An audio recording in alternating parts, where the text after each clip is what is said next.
Hello everyone, welcome you all to the sports science academy. हम कल पढ़ रहे थे दिस कार्डियो रेस्पिरेटरी और we can say cardiovascular adaptation to long term and short term exercise. इसमें हमने कल देखा था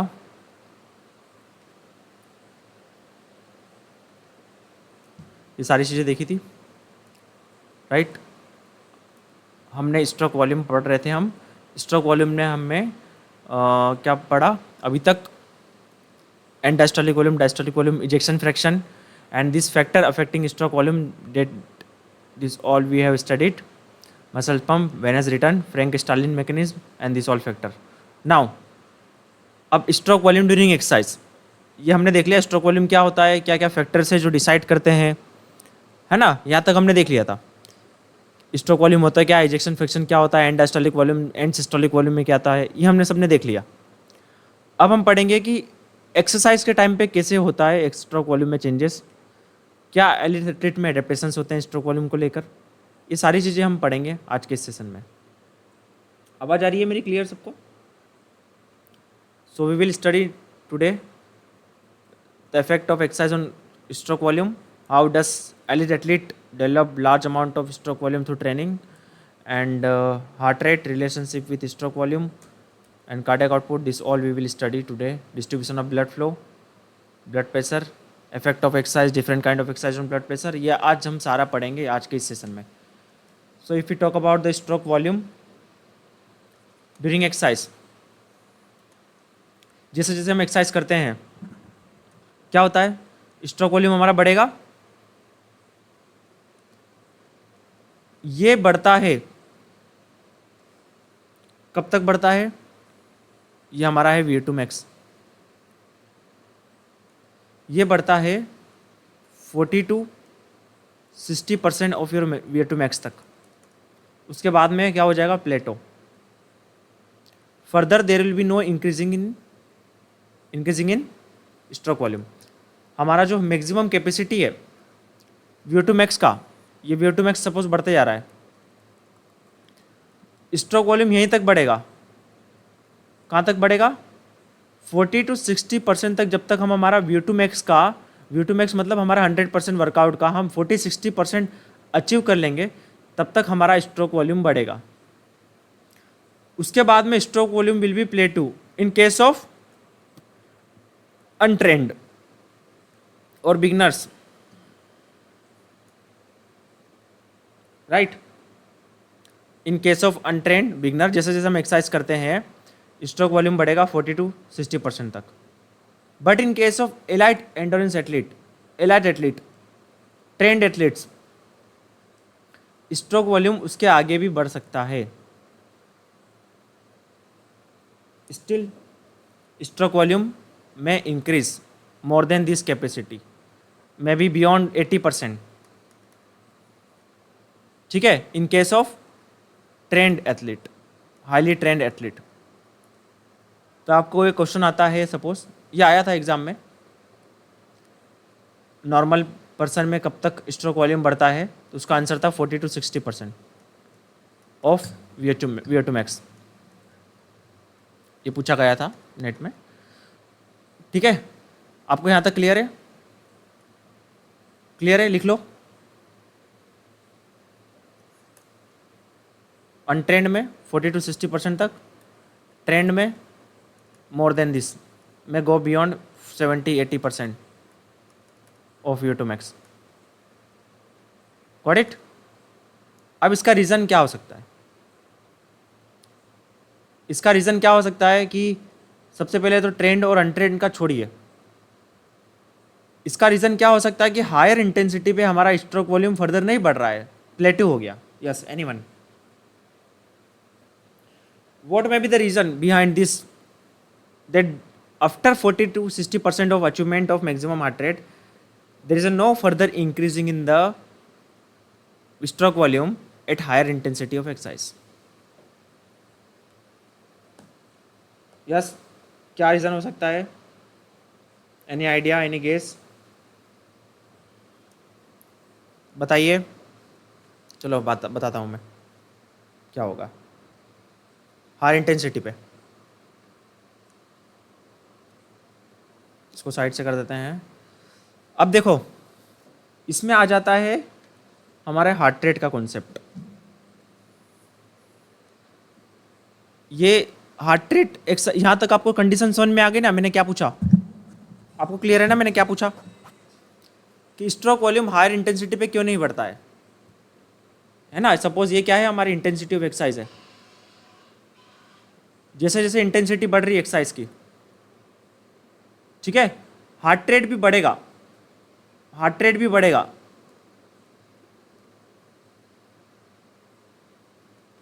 ये हार्ट रेट हमारा बढ़ा, इंटेंसिटी एक्सरसाइज की बढ़ी तो हार्ट रेट बढ़ेगा ना, बट स्ट्रोक वॉल्यूम वहाँ तक नहीं जाता है।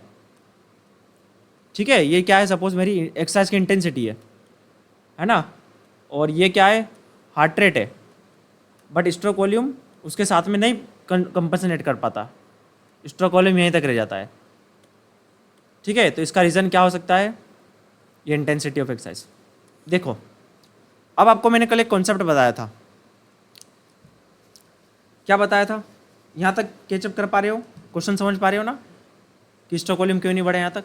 कल मैंने आपको एक कॉन्सेप्ट बताया था डायस्टोलिक फेज का और सिस्टोलिक फेज का, है ना? डायस्टोलिक फेज में आपको पता ही है क्या होता है, रिफिलिंग होती है ब्लड की, रिफिलिंग होती है, ब्लड इसके अंदर आके इकट्ठा होता है।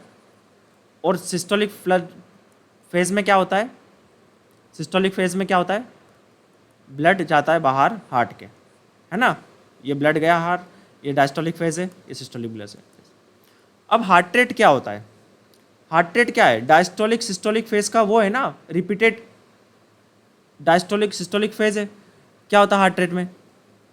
हार्ट रेट में क्या होता है, ये हमारी हार्ट रेट चल रही है नॉर्मल, इसमें क्या है, डायस्टोल आएगा, सिस्टोल आएगा, डायस्टोल आएगा, सिस्टोल आएगा, ये होगा कि नहीं होगा? राइट? जब, है ना, हार्ट रेट का मतलब क्या है, repeated systole and diastole phase, repeated diastole and systole phase, यही है ना हार्ट रेट हमारा।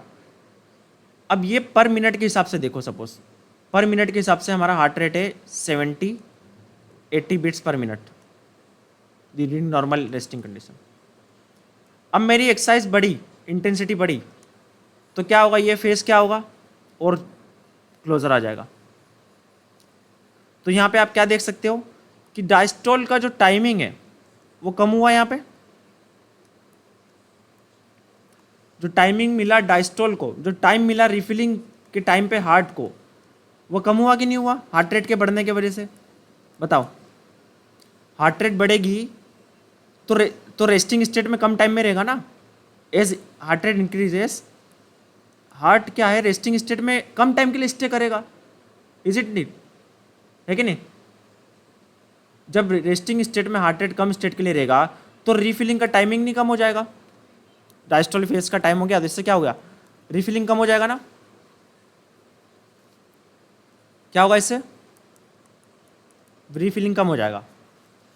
तो रिफिलिंग कम होगा तो उसकी वजह से क्या होगा, स्ट्रोक वॉल्यूम जहाँ तक बढ़ना था बढ़ गया, रिफिलिंग के फर्दर इंक्रीज नहीं हुआ रिफिलिंग, तो रिफिलिंग प्रीलोड अगर कम रहेगा तो स्ट्रोक वॉल्यूम कैसे बढ़ेगा आगे? स्ट्रोक वॉल्यूम तो नॉर्मल हो जाएगा ना। इवन हार्ट रेट अगर बहुत ज़्यादा जा सकती है तो स्ट्रोक वॉल्यूम स्लाइटली डिक्रीज भी हो सकता है। तो क्या है मेरा कहने का मतलब, जैसे आपने देखा cardiac output is equal to heart rate into stroke volume. Cardiac output को मेंटेन करने के लिए हार्ट रेट और स्ट्रोक वॉल्यूम को बढ़ना होता है ना? जब हमारा हार्ट रेट बढ़ा, हार्ट रेट बढ़ा मतलब क्या हुआ, हार्ट रेट बढ़ा मतलब क्या हुआ, डायस्टोलिक और सिस्टोलिक का टाइमिंग जो कम हो गया। अभी आपको एक डायग्राम दिखाता हूं मैं।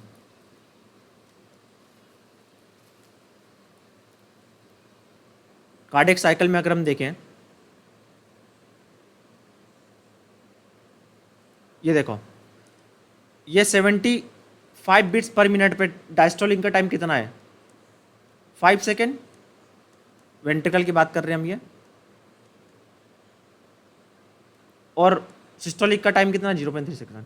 अब अगर हमारी हार्ट रेट बढ़ जाती है तो कार्डियक साइकिल में जो डायस्टोलिक का टाइमिंग कम हो जाएगा ना, और सिस्टोलिक का भी कम हो जाएगा। अब यहाँ पे क्या हुआ, टाइमिंग कम मिला, तो टाइम कम मिला इसका मतलब कि हार्ट के चेम्बर को फिल होने का टाइम कम मिला। तो जैसे अगर हमारी हार्ट रेट बहुत ज़्यादा बढ़ जाती है ना, अगर हमारी हार्ट रेट बढ़ जाती है बहुत ज़्यादा, तो क्या होगा, डायस्टोलिक फेज कम हो जाएगा, और डायस्टोलिक फेज कम होने की वजह से क्या होगा कि इसको रिफिलिंग के लिए टाइम कम मिलेगा, और रिफिलिंग के टाइम कम मिलेगा तो स्ट्रोक वॉल्यूम नहीं बढ़ेगा। समझ में आया आपको रीज़न? यस, कि हायर इंटेंसिटी पे हार्ट रेट बढ़ने की वजह से क्यों स्ट्रोक वॉल्यूम में चेंजेस नहीं आया। किसी को कुछ दिक्कत, ऐसा कोई है जिसको समझ में नहीं आया? ये जिसको समझ में आया प्रेज लाइक, जिसको नहीं आया raise your hand. Network issue सबको हो रहा है क्या? मतलब मेरी साइड से तो क्लियर है? हाँ ठीक है, ठीक है, मैं बता रहा हूँ, 1 मिनट, है ना। देखो मैंने क्या बताया था अभी, मैंने क्या बोला कि सिस्टोलिक और डायस्टोलिक जो फेज होता है, सिस्टोलिक के टाइम पे क्या होता है, सिस्टोलिक के टाइम पे क्या होता है, हार्ट से बाहर आता है ब्लड, और डायस्टोलिक के टाइम पे क्या होता है, डायस्टोलिक के टाइम पे क्या होता है, हार्ट में क्या होता है, रिफिलिंग होती है, हार्ट रिफिलिंग होती है ना, ये क्लियर है ना, रिफिलिंग होती है ना। और डायस्टोल और सिस्टोल क्या है, क्या है ये, क्या है, हार्ट रेट क्या है, heart rate, diastole systole diastole systole diastole systole, ये होता है ना हार्ट रेट में, बार बार यही होता है ना, रिपीटेड। तो हमारी हार्ट रेट सपोज नॉर्मल है, तो टाइम ज़्यादा मिलेगा यहाँ पे डायस्टोल के लिए, टाइम ज़्यादा मिलेगा कि नहीं, रिफिलिंग के लिए टाइम ज़्यादा मिलेगा पर मिनट के हिसाब से। अगर हम देखें हार्ट रेट अगर ज़्यादा है, हार्ट रेट अगर नॉर्मल है, कम है, समझ लीजिए, हार्ट रेट अगर कम है, लेस हार्ट रेट है, तो ज़्यादा टाइम मिलेगा ना डायस्टोल के बीच में टाइमिंग।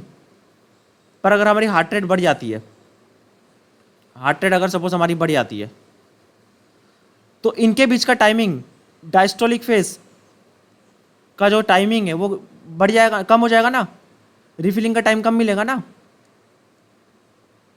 कम मिलेगा कि नहीं मिलेगा। आप कंटिन्यूस प्रेस कर रहे हो बलून को, प्रेस करते टाइम बाहर निकला ब्लड, और रिलैक्स करते टाइम क्या हो रहा है, इसमें रिफिलिंग हो रहा है।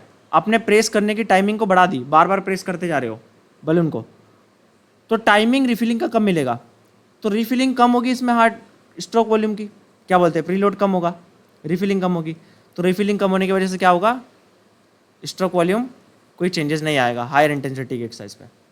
तो मैं एक डायग्राम फ्लो चार्ट बना रहा हूँ, उसको लिख लो। क्लियर है, समझ में आया? देखो क्या होता है इसमें, लिखो, चलो लिखो सब, everyone, at higher intensity, at higher intensity of exercise, higher intensity of exercise क्या होगा, हार्ट रेट इंक्रीजेस, इसका मतलब है इंक्रीज, इसका मतलब है decrease, heart rate increases, heart rate increase होने की वजह से क्या होगा, decrease in diastole face, diastolic face, systolic भी कम होगा, पर यहाँ पे हमारा काम डायस्टोल से है क्योंकि रिफिलिंग उस टाइम पर होती है। मतलब क्या होगा, decreasing refilling time, refilling time decreases. अब इस रिफिलिंग टाइम डिक्रीज होने की वजह से क्या हुआ, चलो ये लिखो, सब फ्लो चार्ट बनाइए। रिफिलिंग, अगर ये हमारा चेंबर में रिफिलिंग कम हुई तो क्या होगा, इसकी वजह से क्या होगा, स्ट्रोक वॉल्यूम में कोई चेंजेस नहीं आएगा, स्ट्रोक वॉल्यूम इंक्रीज नहीं होगा, ठीक है। अब अगर हार्ट रेट बहुत ज़्यादा बढ़ जाती है तो स्ट्रोक वॉल्यूम में गोस स्लाइटली डिक्रीजेस, ये हमारा स्ट्रोक वॉल्यूम बढ़ा, ज़्यादा हार्ट रेट के बढ़ने की वजह से क्या हुआ, स्ट्रोक वॉल्यूम में प्लेट्यू आ गया। कब आ गया plateau, 40 to 60% of VO2 max पे। अगर हार्ट रेट बहुत ज़्यादा चले जाता है मैक्सिमम पे, तो साइटली स्ट्रोक वॉल्यूम डिक्रीज हो सकता है। तो आपको ये समझ में आया, सबने लिख लिया? Yes, praise like those who understand and done this. जिसको समझ में नहीं आया रेज योर हैंड। ठीक है, चलो आगे बढ़ते हैं।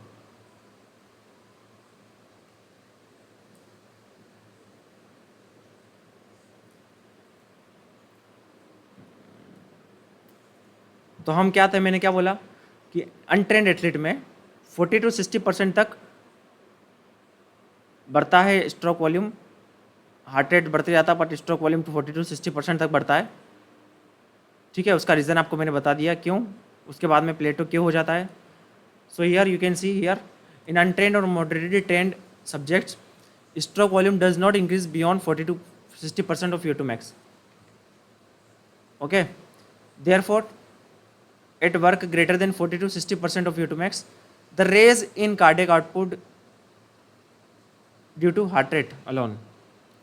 अब देखो इसका मतलब क्या है कि हायर इंटेंसिटी पे कौन कंट्रीब्यूट करता है, लिखो सब, उसके आगे लिखना at higher intensity, at higher intensity increasing cardiac output contributed by alone only heart rate. ठीक है, क्योंकि स्ट्रोक वॉल्यूम तो वहीं तक बढ़ता है ना, स्ट्रोक वॉल्यूम नहीं बढ़ता ना आगे। ठीक है, तो हार्ट रेट की वजह से बढ़ेगा आगे, हायर इंटेंसिटी पे हार्ट रेट ही कार्डियक आउटपुट को बढ़ाएगा। कार्डियक आउटपुट क्या होता है, heart rate into stroke volume. अब कार्डियक आउटपुट को बढ़ाने के लिए अगर ये नहीं बढ़ रहा है तो ये नहीं बढ़ रहा है तो इसको तो बढ़ना पड़ेगा ना। ठीक है,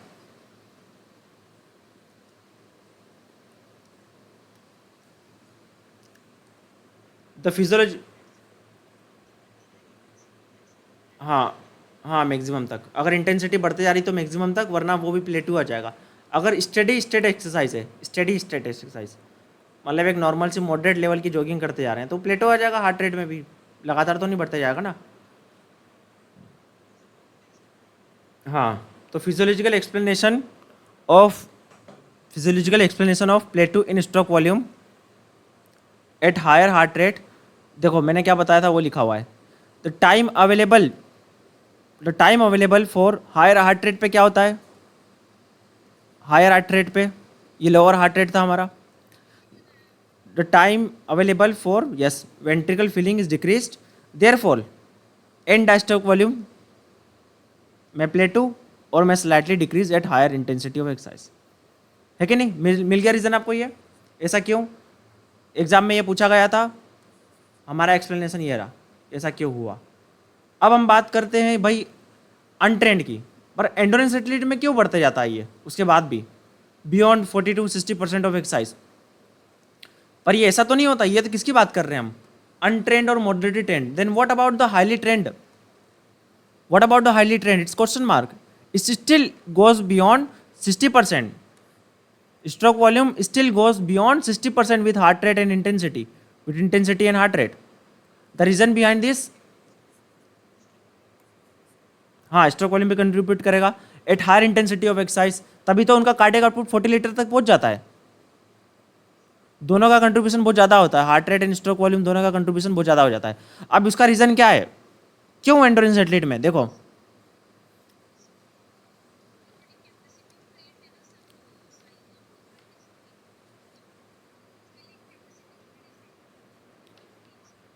हाँ राइट, क्या होगा, ventricle filling during exercise due to increasing venous return. क्या रीज़न है, रीज़न लिखो, हाईली ट्रेंड में लिखो venous return increases, you write down, trained का लिख लिया, आगे लिखो but in endurance athlete, highly trained endurance athlete लिखो ऐसा, stroke volume increases beyond 40 to 60%। ठीक है, इसको यहाँ पे 40 नहीं 70 to 80% लिख लो, 70 to 80%। ठीक है, हार्ट रेट इंक्रीज हुआ, इंटेंसिटी इंक्रीज हुई, ठीक है, और स्ट्रोक वॉल्यूम भी इंक्रीज होगा at higher intensity of exercise. उसके आगे नीचे रीज़न लिखो, रीज़न लिखो, यहाँ पे ऐसा डालना, रीज़न लिखो इंक्रीजिंग वेनस रिटर्न, लिखो सब इंक्रीजिंग वेनस रिटर्न। उसके नीचे फिर एरो बनाना, लिखो EDV, उसके आगे सिंबल लगाओ इंक्रीज का EDV। ठीक है, फिर आगे लगा, इसके आगे और एरो को बढ़ाते जाना, force of contraction, force of, जो मैंने आपको कल बताया था फ्रैंक स्टालिन मैकेनिज्म, वही रीजन है फोर्स ऑफ कंट्रैक्शन। ठीक है, और आगे लिखो स्ट्रोक वॉल्यूम। ये फ्लो चार्ट बनाओ, सब फ्लो चार्ट बनाओ। ये क्लियर है, दिख रहा है आपको फ्लो चार्ट? क्या लिखोगे? ये है यहाँ तक, इसके आगे reason, venous return increases end diastolic volume increases, force of contraction increases, stroke volume increases. ये फ्लो चार्ट बनाओ। इसका मतलब लिख लिया करो, पूरा सेंटेंस लिखने की जरूरत नहीं। इसका मतलब इंक्रीज, इसका मतलब डिक्रीज, इसका मतलब प्लेटो। ऐसा सिंबल खुद में थोड़ा सा कोडिंग कर लो।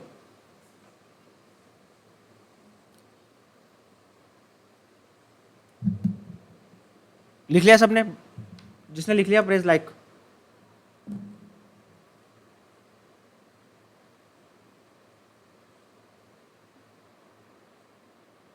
Those who have written this, press like.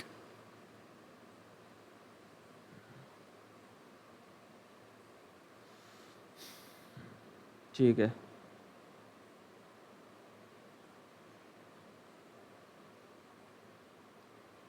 तो ये था हमारा stroke volume during exercise. The reason behind why elite athlete possess higher stroke volume even at the higher intensity of exercise, and why normal people does not able to increase their stroke volume beyond 40 to 60%. Both the reason you get to know. Let's proceed. ये normal सा data है, ठीक है, इसको देख लेना। अब बात करते हैं हम कार्डियक आउटपुट की। कार्डियक आउटपुट क्या होता है? स्ट्रोक वॉल्यूम क्या होता था? सिंगल बीट में बात करते थे हम। कार्डियक आउटपुट क्या बोलते हैं हम? सिंगल मिनट में, 1 मिनट में कितना ब्लड पंप हो रहा है। The amount of blood pump by our heart in single minute. ठीक है, तो सिंगल मिनट में कितना ब्लड पंप हो रहा है। ड्यूरिंग रेस्टिंग नॉर्मली 5 लीटर का ब्लड पंप होता है, एक्सरसाइज के टाइम पे 20 to 25 लीटर जाता है, and in highly trend endurance athlete 40 litre reported. 40। ठीक है,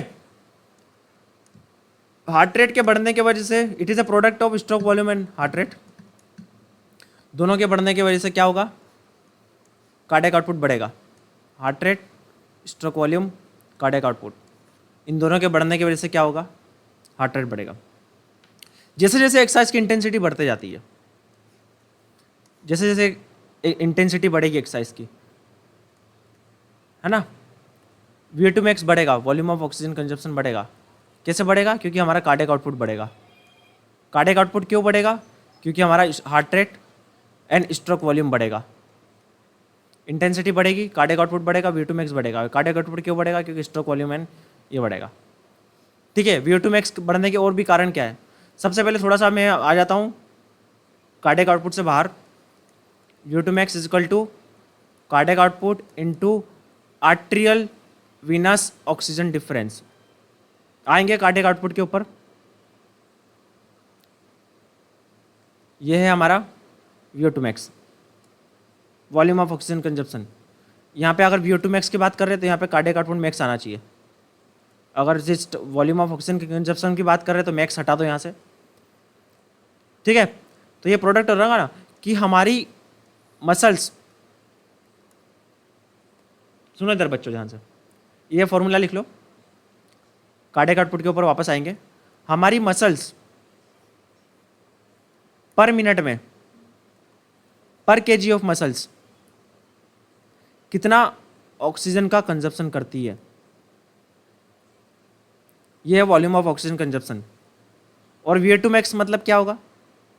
मैक्सिमम इंटेंसिटी पे कितना मैक्सिमम ऑक्सीजन का कंजप्शन होता है पर KG of muscles per minute, ये होगा VO2 मैक्स। समझ में आया आपको VO2 मैक्स क्या होता है बच्चों?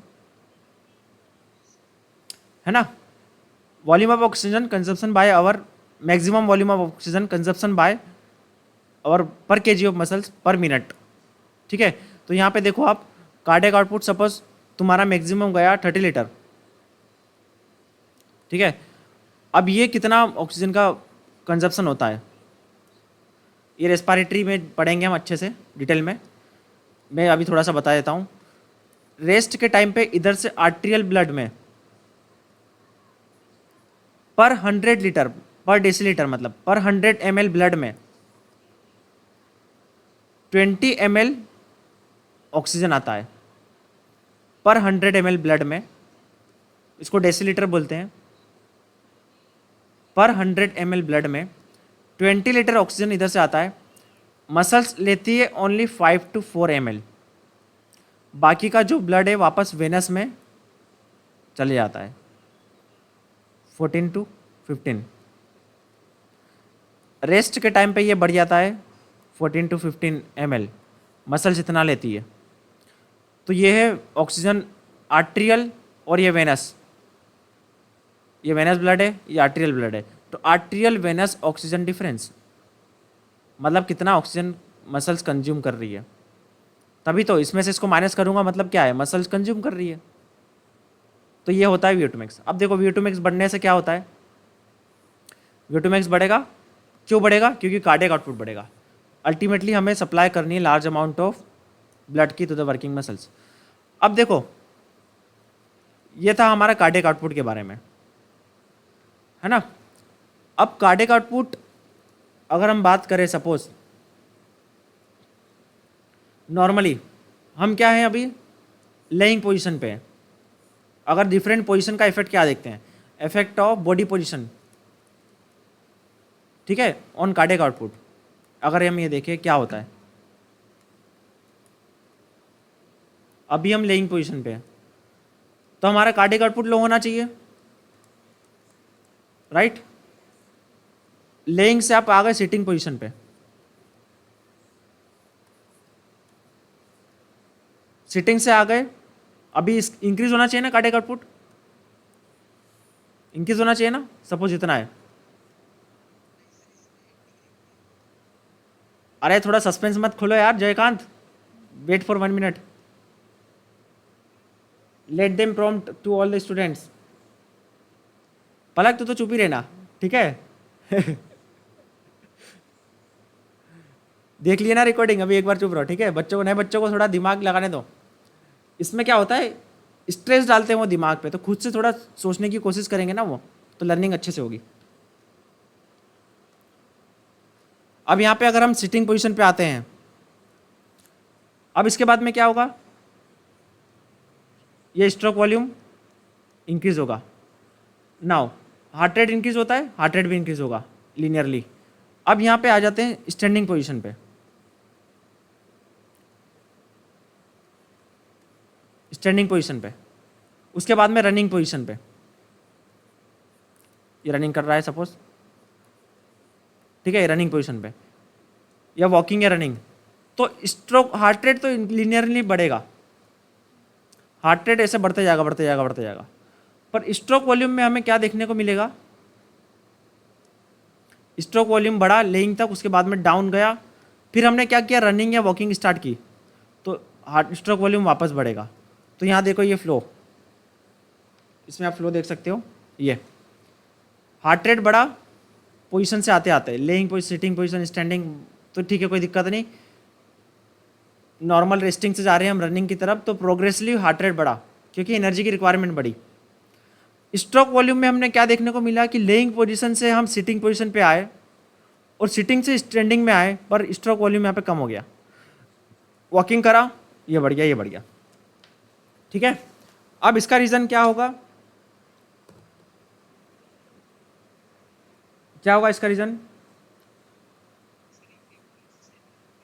Yes, centre of gravity, very good. और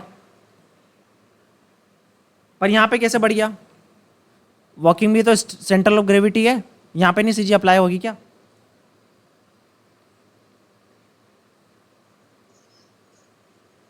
हाँ, ये अप्लाई हुआ हमारा प्रीवियस कॉन्सेप्ट अप्लाई यहाँ पे, नहीं अभी बोल सकते हो, ये यहाँ पे अप्लाई हुआ हमारा जो हमने प्रीवियस क्लास में लगाया, मसल पंप और रेस्पिरेटरी पंप एक्सरसाइज के टाइम पे दोनों काउंटर अटैक करेंगे सेंट्रल ऑफ ग्रेविटी के ऊपर। तो कंपेरेटिवली क्या होगा, कंपेरेटिवली मसल्स पम्प बढ़ जाएगा। तो ये डायग्राम देख सकते हो आप, आई मेड दिस डायग्राम। यहाँ पे हुआ ब्लड फ्लो ज़्यादा, क्योंकि ग्रेविटी लेइंग पोजीशन में अप्लाई नहीं हो रही है, हार्ट की तरफ आराम से बहुत ज़्यादा ब्लड जा रहा है। ठीक है, हार्ट की तरफ ब्लड जा रहा है आराम से, राइट, हार्ट की तरफ ब्लड जा रहा है आराम से। स्टैंडिंग पोजीशन में आ गए तो ग्रेविटी का इन्फ्लुएंस हुआ, तो यहाँ पे ब्लड क्या होगा, लोअर एक्सट्रीमिटीज़ में ब्लड क्या होगा, इकट्ठा हो जाएगा। लोअर एक्सट्रीमिटीज़ में ब्लड इकट्ठा हो गया तो क्या हुआ, वेनस रिटर्न डिक्रीज हो गया। यहाँ पे इसका सिंबल नीचे आना था, ठीक है, यहाँ पे डायग्राम में ऊपर बन गया। तो वेनस रिटर्न क्या होगा, डिक्रीजेस। वेनस रिटर्न डिक्रीज होने की वजह से क्या होगा, स्ट्रोक वॉल्यूम कम हो जाएगा। बट हम रनिंग करना स्टार्ट कर देते हैं तो क्या होता है कि मसल्स पंप और रेस्पिरेटरी पंप ये दोनों पावरफुल पंप है, तो सेंट्रल ऑफ ग्रेविटी का कोई इफेक्ट नहीं होगा। तो मसल्स पंप और रेस्पिरेटरी पंप की तरफ की वजह से हार्ट की तरफ ब्लड अच्छे से जाएगा, हार्ट की तरफ ब्लड अच्छे से जाएगा तो स्ट्रोक वॉल्यूम बढ़ेगा। क्लियर है सबको? जिसको नहीं क्लियर है रेज योर हैंड। एक मिनट, जिसको क्लियर नहीं raise your hand. Kajal, Madhulika, Akash.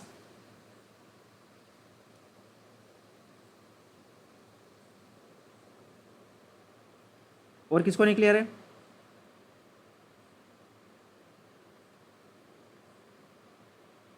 Yes, Bhupendra, Nishant. हाँ, क्या नहीं क्लियर है निशांत और भूपेंद्र, बताइए। मधु, परमजीत, गीता। यस, निशांत क्या नहीं समझ में आया, थोड़ा सा बताओ।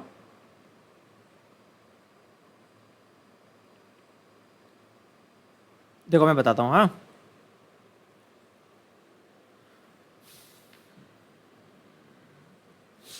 जैसे जैसे हमारी रेस्टिंग से जा रहे हैं हम वॉकिंग की तरफ, हार्ट रेट हमारा बढ़ना चाहिए ना, स्ट्रोक वॉल्यूम क्यों नहीं बढ़ा? लेइंग पोजीशन के टाइम पे क्या होता है, ये ब्लड इधर की साइड आ रहा है तो इजीली मूव कर रहा है, क्योंकि ये ग्रेविटी के अगेंस्ट नहीं जा रहा है। ये लेइंग पोजीशन पे ग्रेविटी के अगेंस्ट नहीं जा रहा है ब्लड, तो यहाँ पे क्या है, ब्लड इजीली मूव कर रहा है हार्ट की तरफ। बट हम स्टैंडिंग पोजीशन पे आ जाते हैं, जब स्टैंडिंग पोजीशन पे आ रहे हैं और मसल्स का कोई मूवमेंट नहीं करते हैं, स्टैंडिंग पोजीशन पे आ जाते हैं और मसल्स का कोई मूवमेंट नहीं करते हैं, तो क्या होता है, ब्लड कहाँ इकट्ठा हो जाता है, ब्लड कहाँ इकट्ठा हो जाता है, हमारे पैर में, वेन्यूल्स में ब्लड इकट्ठा हो जाता है, वेन्स में। ये हार्ट की तरफ ब्लड कम जाता है स्टैंडिंग पोजीशन पे, तो हार्ट की तरफ ब्लड कम जा रहा मतलब क्या हो रहा, Venus return decreases. Venus return मतलब रिफिलिंग हार्ट की कम हो रही है, तो इसके वजह से क्या हुआ, एंड डायस्टोलिक वॉल्यूम डिक्रीजेस। हर चीज़ में यही लगाओ आप, एंड डायस्टोलिक वॉल्यूम कम हुआ तो क्या होगा, स्ट्रोक वॉल्यूम कम होगा। हार्ट की फीलिंग अच्छे से नहीं हुई यहाँ पे, बट हमने क्या किया, रनिंग स्टार्ट कर दी, रनिंग या वॉकिंग स्टार्ट कर दी। बट हमने क्या किया, यहाँ पे क्या किया, रनिंग। एक मिनट, अभी आ रही मेरी वॉइस? ओके, अब हमने क्या किया, यहाँ पे रनिंग स्टार्ट कर दी। तो यहाँ पे जो मसल्स है, रनिंग के टाइम पे क्या होता है, व्हेन वी डू रनिंग, ये मसल्स पंप, ये क्या करती है, पंप करती है, पंप ब्लड वेसल्स को पंप करती है। तो ये मसल्स पंप की वजह से क्या होगा, ये मसल्स पंप होगी तो ये ब्लड क्या होगा, वेनस रिटर्न बढ़ जाएगा। ये ब्लड जो हार्ट की तरफ जा रहा है ब्लड जाएगा। क्यों बढ़ेगा, हमने पढ़ा था दो पंप है, एक तो रेस्पिरेटरी पंप की वजह से और एक मसल्स पंप की वजह से। मसल्स क्या कर रही है, प्रेस कर रही है ब्लड वेसल्स को, उसकी वजह से क्या हो रहा है, हार्ट ऊपर की साइड जा रहा है, ब्लड ऊपर की साइड जा रहा है। तो यहाँ पे ब्लड वेनस रिटर्न अगर बढ़ जाएगा तो एंड डायस्टोलिक वॉल्यूम बढ़ जाएगा, ठीक है। एंड डायस्टोलिक वॉल्यूम बढ़ने की वजह से क्या होगा, स्ट्रोक वॉल्यूम बढ़ जाएगा। क्लियर है, समझ में आया है ना? तो यहाँ स्टैंडिंग के पोजीशन पे स्ट्रोक वॉल्यूम कम हो जाता है और रनिंग के टाइम पे स्ट्रोक वॉल्यूम बढ़ जाता है। और लेइंग पोजीशन के टाइम पे स्ट्रोक वॉल्यूम ज़्यादा क्यों रहता है, क्योंकि ये ग्रेविटी का यहाँ पे कोई इन्फ्लुएंस नहीं होता है। यहाँ पे मसल्स पंप तो यहाँ पे भी नहीं है, यहाँ पे मसल पंप यहाँ पे भी नहीं है, रेस्पिरेटरी पंप यहाँ पे भी नहीं है, ये रेस्टिंग कंडीशन पे है। पर ये एंटी ग्रेविटी ट्रेवल नहीं कर रहा ना, लेइंग पोजीशन पे क्या होता है, ऐसे ब्लड ट्रेवल करता है, ग्रेविटी नीचे की साइड अप्लाई होती है, तो इजीली ब्लड की रिफिलिंग होती है। क्लियर है? इसीलिए आप जब देखोगे जो एक्सरसाइज कर रहे हो आप रिक्लाइन पोजीशन पे, जैसे सिटअप्स वगैरह कर रहे हो, इस पोजीशन पे जो भी एक्सरसाइज करोगे ना, तो इसमें क्या होगा, बिगिनिंग से ही exercise during recline position, this supine position बोल सकते हैं, लेइंग पोजीशन बोल सकते हो। लेइंग पोजीशन के टाइम पे जब आप एक्सरसाइज करते हो ना, तो क्या होता है, इनिशियल ऑफ एक्सरसाइज के टाइम पे ऑलरेडी स्ट्रोक वॉल्यूम हाई रहता है, ऑलरेडी स्ट्रोक वॉल्यूम हाई रहता है already. You are just in the laying position, stroke volume पहले से ही हाई रहता है, तो एक्सरसाइज के टाइम पे ज़्यादा स्ट्रोक वॉल्यूम में चेंजेस नहीं आता, टोटल तो बढ़ेगा बट यहाँ पे ऑलरेडी हाई स्ट्रोक वॉल्यूम रहेगा। क्लियर है? समझ में आया आपको? ठीक है, वो समझ में आया ना, ये आपको जो मैंने बताया ये समझ में आया? क्लियर है सबको ये कॉन्सेप्ट पोजीशन का? ठीक है निशांत, ओके। अब नाउ कार्डियोवास्कुलर ड्रिफ्ट। अब देखो, हाँ हाँ बोलिए। हाँ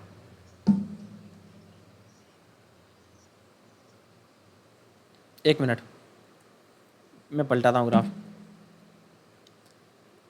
कहाँ पे?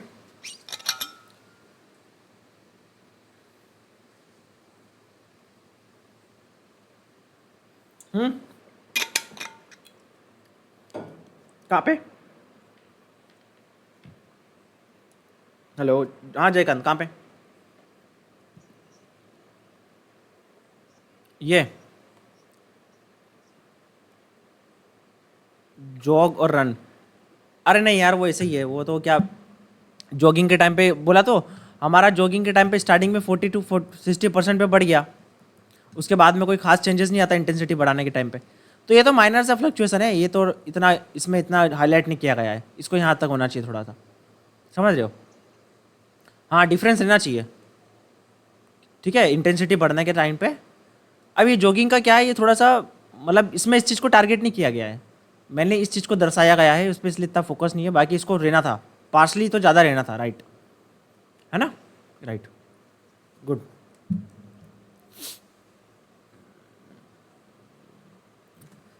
अरे इसमें है वो डायग्राम में क्या हो गया था, इसमें है, इसमें है देखो, वो कट हो गया होगा, देखो यहाँ पे दिख रहा है, या हार्ट रेट है, सॉरी स्ट्रोक वॉल्यूम में नहीं है, हाँ चलो ठीक है। कार्डियोवास्कुलर ड्रिफ्ट, अब सपोज क्या है, हम रनिंग कर रहे हैं, किस कंडीशन में रनिंग कर रहे हैं, ये, अरे बहुत ज़्यादा ही बड़ा हो गया सूरज, अरे बहुत ज़्यादा छोटा हो गया हम रनिंग कर रहे सपोज, है ना, एकदम सूरज की रोशनी में तेज, और क्या हुआ, ये बहुत तेज प्रोलॉन्ग एक्सरसाइज कर रहे हैं, प्रोलॉन्ग एक्सरसाइज कर रहे हैं हम in very hot environment, hot environment में हम लंबे टाइम के लिए एक्सरसाइज कर रहे हैं, तो क्या होगा, क्या होगा, स्वेटिंग होगी,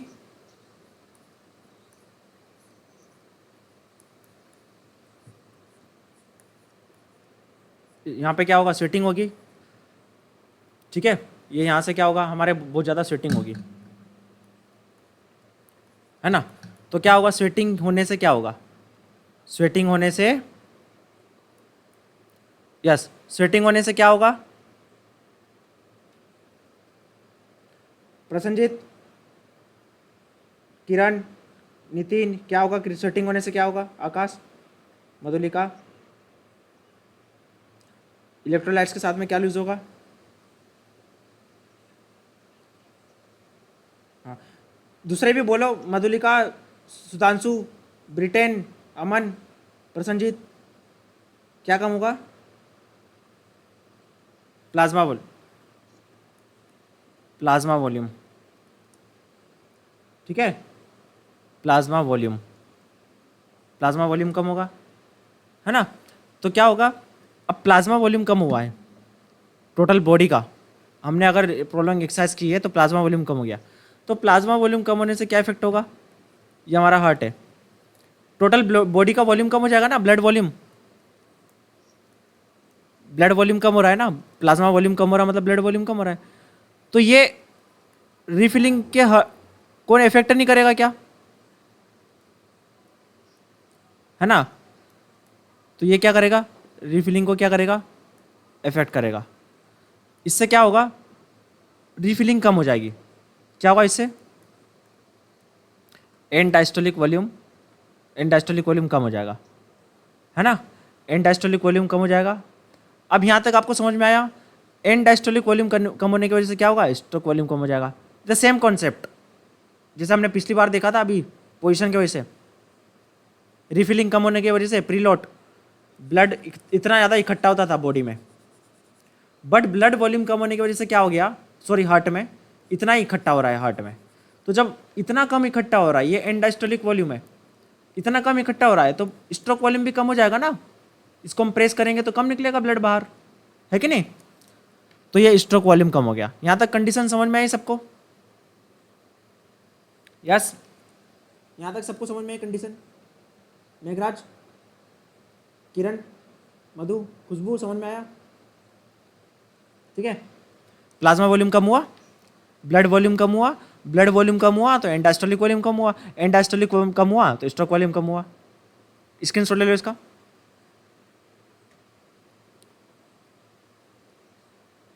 हाँ बोलिए।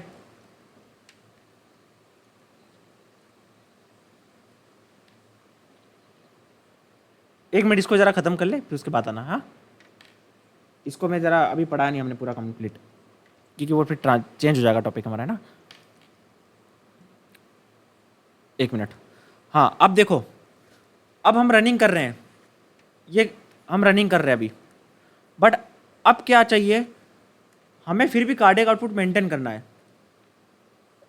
रनिंग कर रहे हैं तो कार्डियक आउटपुट क्या होता है, heart rate into stroke volume, ठीक है, heart rate into stroke volume. अब कार्डियक आउटपुट तो मेंटेन करना है, इसको तो मेंटेन करना है ना, क्योंकि रिक्वायरमेंट तो एनर्जी की है मसल्स में। बट यहाँ पे क्या हुआ, स्ट्रोक वॉल्यूम कम हो गया, ठीक है, स्ट्रोक वॉल्यूम कम हो गया। जयकांत और पलक चुप रहना। स्ट्रोक वॉल्यूम कम हो गया तो अब क्या होगा, to maintain the cardiac output,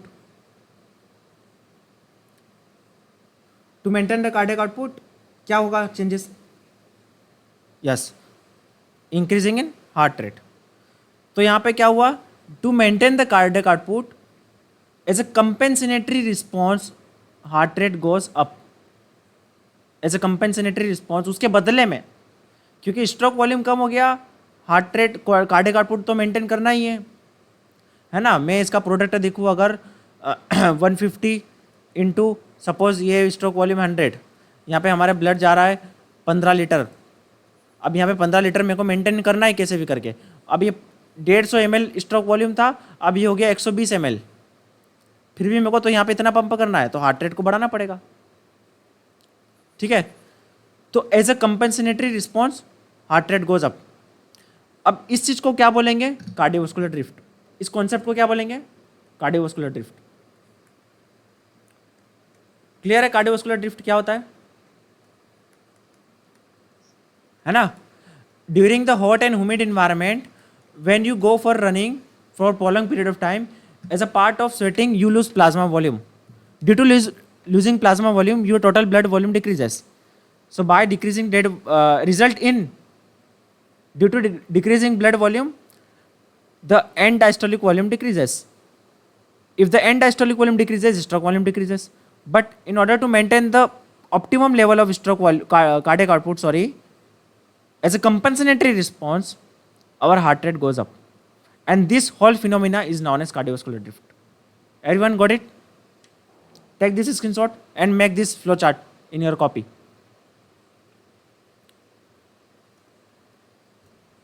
clear है सबको?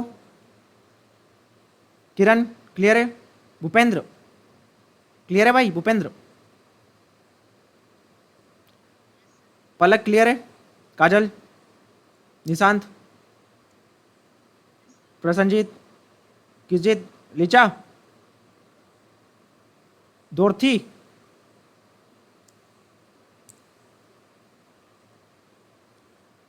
ठीक है।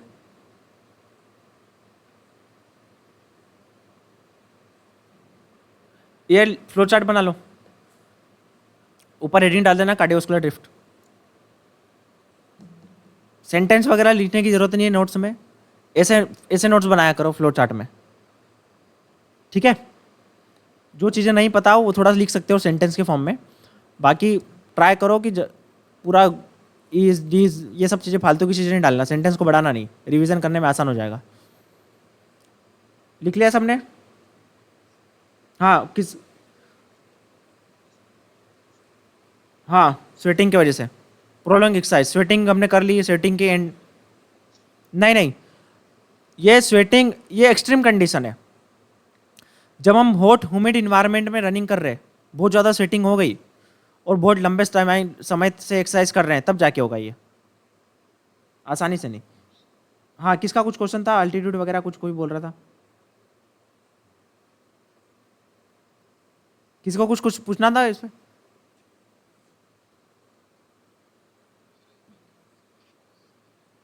नहीं, इसमें इसमें अल्टीट्यूड का कुछ लेना देना नहीं, इसमें अगर टेम्परेचर अल्टीट्यूड में ज़्यादा रहेगा और स्वेटिंग होगी तो सेम चीज़ वहाँ पे भी होगी।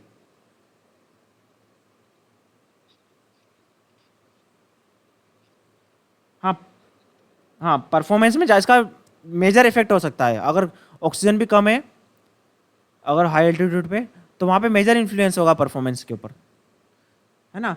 हाई हाई एल्टीट्यूड का हम अलग से पढ़ेंगे, एक्लिमेटाइजेशन में अलग से चैप्टर दिया हुआ है, एडेप्टेशन ड्यू टू इन्वायरमेंट, है ना, उसमें पढ़ेंगे कोल्ड हॉट इन्वायरमेंट का, हाई एल्टीट्यूड इन्वायरमेंट का, ठीक है, बैरोमेट्रिक ये सब प्रेशर वगैरह अलग अलग टाइम पे क्या होता है, ये सब चीज़ें हम पढ़ेंगे। ये सारी चीज़ें वहाँ पे आपको काम देगी, इसलिए ये 2 यूनिट अच्छे से पढ़िए। ये जो यूनिट है, जो अभी हम ये दो दो चार सेशन है ना, इनका कॉन्सेप्ट आगे जाके रिपीट होगा अल्टीट्यूड में, इन चीज़ों में, है ना। फिर मेल फीमेल में जो कंपैरिजन है, एल्डर एक्सरसाइज के क्या बोलते हैं, aging due to aging exercise का क्या रोल है, ये सारी चीज़ें रिपीट होते जाएगी बार बार। तो स्टार्टिंग के 4-5 सेशन अच्छे से पढ़िए, रिवीजन अच्छे से करिए, रेस्पिरेटरी और कार्डियोवास्कुलर वाला, ये चीज़ें घूम फिर के आएगी बाद में फिर अलग अलग एप्लीकेशन पे। चलो हो गया, आगे बढ़ते हैं। हाँ हाँ बोल।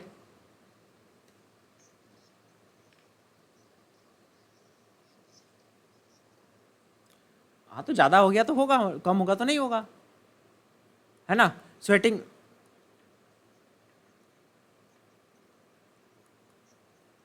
क्या बॉडी में फटीक होता है? मेटाबॉलिज्म सबका अलग अलग रहता है ना। बॉडी में फेट, अगर फेट का कंसंट्रेशन ज़्यादा रहेगा तो बॉडी में गर्मी ज़्यादा रहेगी, ठीक है। और दूसरी चीज़ अगर देखें, मेटाबॉलिज्म सबका अलग अलग रहता है, तो इस वजह से भी स्वेटिंग सबकी अलग अलग हो सकती है ना। कुछ एथलीट हमने देखा होगा कि बहुत कम स्वेटिंग होती है, तो ये भी है, बहुत सारे फैक्टर है स्वेटिंग का, क्या है, कोई एक सिंगल रीज़न नहीं है, राइट। एडेप्टेशन के ऊपर भी है, हमारी ट्रेनिंग एज के ऊपर भी है, एंड्योरेंस एथलीट है कि कितना टाइम से 10 साल से ट्रेनिंग कर रहे हैं, 2 साल से ट्रेनिंग कर रहे हैं, तो एक कोई स्पेसिफिक रीज़न नहीं है इसका जो हम बता के उसकी वजह से होता है, मल्टीपल रीज़न है, ठीक है। हाँ तो ये रीडिंग कर लो एक बार। The increasing heart rate and decreasing stroke volume observed during prolonged exercise is often referred to as a cardiovascular drift and is due to influence of rising body temperature on dehydration and reducing plasma volume. Got it? For further detail, you can visit Sports Science Academy YouTube channel. The separate video is given about cardiovascular drift.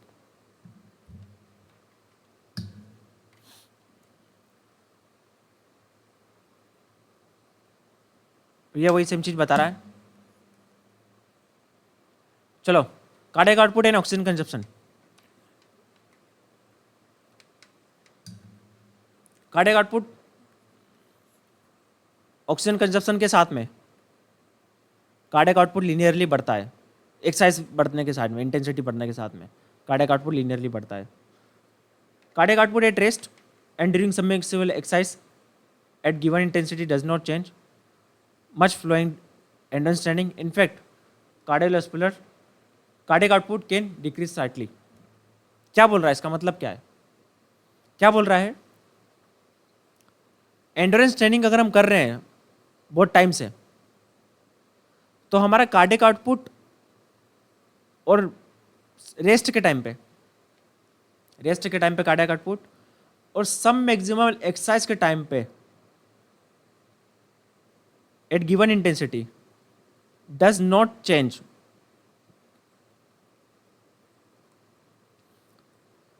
Does not much following endurance training, even decreases, बढ़ेगा नहीं, कम हो सकता है. मेरी बात समझ लो. Let's see example. आप रनिंग कर रहे हो, इसको सिंपल थोड़ा सा कर देता हूं मैं. 5 किलोमीटर पर आवर की पेस से रनिंग कर रहे हो. पहले कार्डियक आउटपुट इतना था, समझने की कोशिश करना बच्चों. पहले कार्डियक आउटपुट इतना था.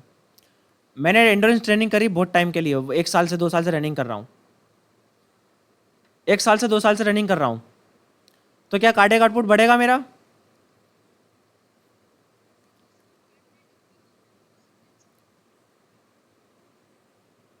तो कार्डियक आउटपुट, हाँ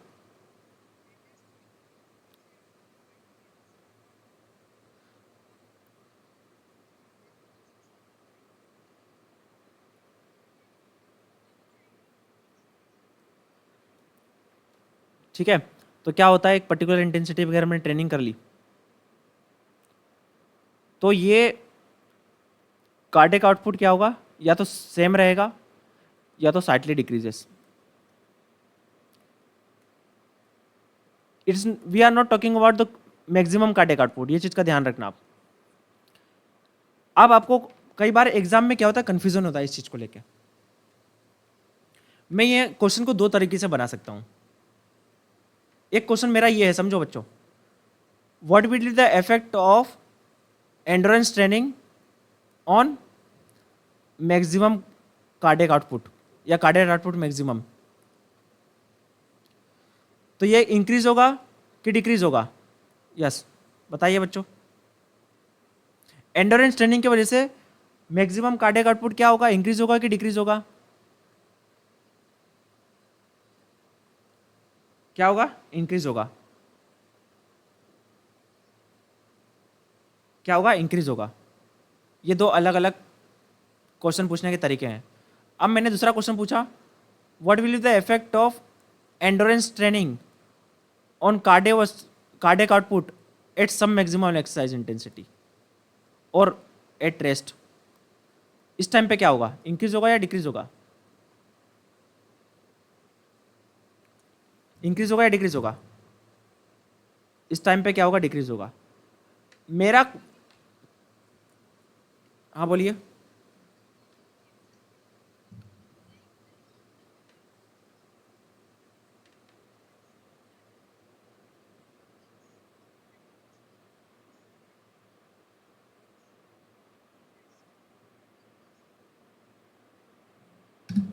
नहीं नहीं नहीं नहीं, ऐसा नहीं है. देखो मेरा क्वेश्चन पूछने का तरीका देखो. मैं पूछ रहा हूँ क्वेश्चन, बच्चों समझना, इफेक्ट एक्सरसाइज का, एंड्योरेंस ट्रेनिंग की बात कर रहा हूँ. मैंने क्या पूछा, मैंने 1 साल से एंड्योरेंस ट्रेनिंग कर रहा हूँ. यहाँ पे लॉन्ग टर्म की बात हो रही है, लॉन्ग टर्म एडेप्टेशन की बात हो रही है. तो इसका कार्डियक आउटपुट, अगर मैं बात करूँ cardiac output at some maximal exercise intensity, या फिर मैं बोलूँ रेस्ट, ये अलग क्वेश्चन हो जाएगा. मैं पूछूँ effect on maximum cardiac output, कई बार बच्चे इसमें कन्फ्यूजन होते हैं. तो इसका क्या होगा, अब इसकी बात करें हम, तो ये क्या होगा, डिक्रीज होगा. बट ये क्या होगा, इंक्रीज होगा. क्लियर है? तो आप जब भी क्वेश्चन पढ़ो तो ये चीज़ का ध्यान रखना, वो मैक्सिमम कार्डियक आउटपुट की बात कर रहा है या मैक्सिमम स्ट्रोक वॉल्यूम की बात कर रहा है. तो मैक्सिमम तो इंक्रीज होगा ना, मैक्सिमम कैपेसिटी तो इंक्रीज होगी ना. पहले मैक्सिमम कैपेसिटी थी 25 लीटर, 1 साल तक ट्रेनिंग कर करके उसने मैक्सिमम कैपेसिटी बढ़ा ली 35 लीटर कार्डियक आउटपुट को. तो मैक्सिमम तो बढ़ेगा. बट पहले ये 5 किलोमीटर रनिंग करता था, उस टाइम पे इसका कार्डियक आउटपुट आया था 25 लीटर.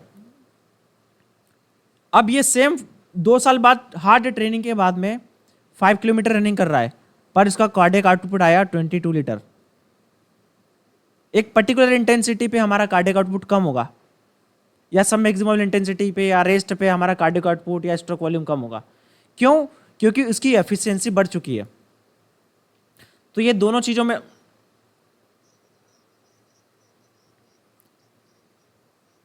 हाँ राइट, यहाँ पे कम training as a part of adaptation हुआ ना। मैंने 1 साल से रनिंग कर रहा हूँ, 2 साल से रनिंग कर रहा हूँ, तो क्या हुआ, एफिशिएंसी बढ़ चुकी है। एफिशिएंसी बढ़ने की वजह से क्या हुआ, 5 किलोमीटर की रनिंग करता था मैं 2 साल पहले, तो मेरे को 25 लीटर ब्लड पंप करना था पड़ता था। अब सेम 5 किलोमीटर पर आवर की स्पीड से मैं रनिंग कर रहा हूँ, 5 किलोमीटर पर आवर की स्पीड से रनिंग कर रहा हूँ, पर अब मेरा 22 लीटर में ही काम हो रहा है। ये बहुत ज़्यादा चेंजेस नहीं होगा, मे बी 24-23 लीटर, कोई खास चेंजेस नहीं होता, पर होता है। रिमेन या डिक्रीजेस, ये कभी भी इंक्रीज नहीं होगा, ये चीज़ का ध्यान रखना, कभी भी never increases. But if I talk maximum capacity, तो मैक्सिमम कैपेसिटी तो बढ़ेगी ना। कार्डियोवास्कुलर मैक्सिमम कार्डियक आउटपुट मतलब क्या है कि मैक्सिमम कैपेसिटी, मैक्सिमम इंटेंसिटी की एक्सरसाइज पे, तो तुम्हारी मैक्सिमम कैपेसिटी बढ़ेगी टाइम के साथ में, ट्रेनिंग के साथ में।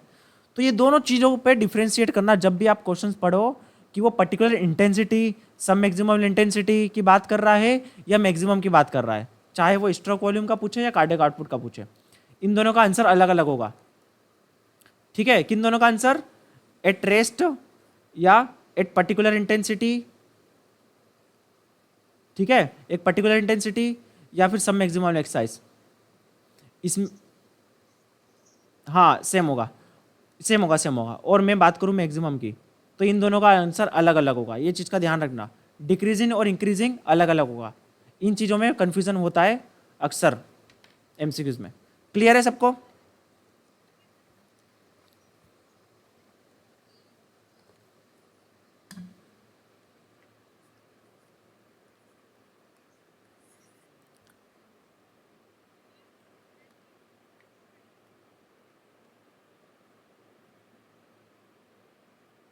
हाँ, और ये decreases in the sense comparatively decreases, comparatively before training your cardiac output was, stroke volume was, cardiac output was 25 liter. Now after 2 years of training you don't need to pump that much amount of blood because your efficiency increases. अब 24 litre में ही काम हो रहा है same intensity पे, 5 kilometre per hour की speed से। Clear है? ये कंपेरेटिवली है, एक पर्टिकुलर इंटेंसिटी पे बोले हम तो ये कंपेरेटिवली है। और मैक्स की बात करें, मैक्स की, तो ये आंसर आपका क्या रहेगा, हमेशा इंक्रीज लगाना जब भी मैक्स की बात आए।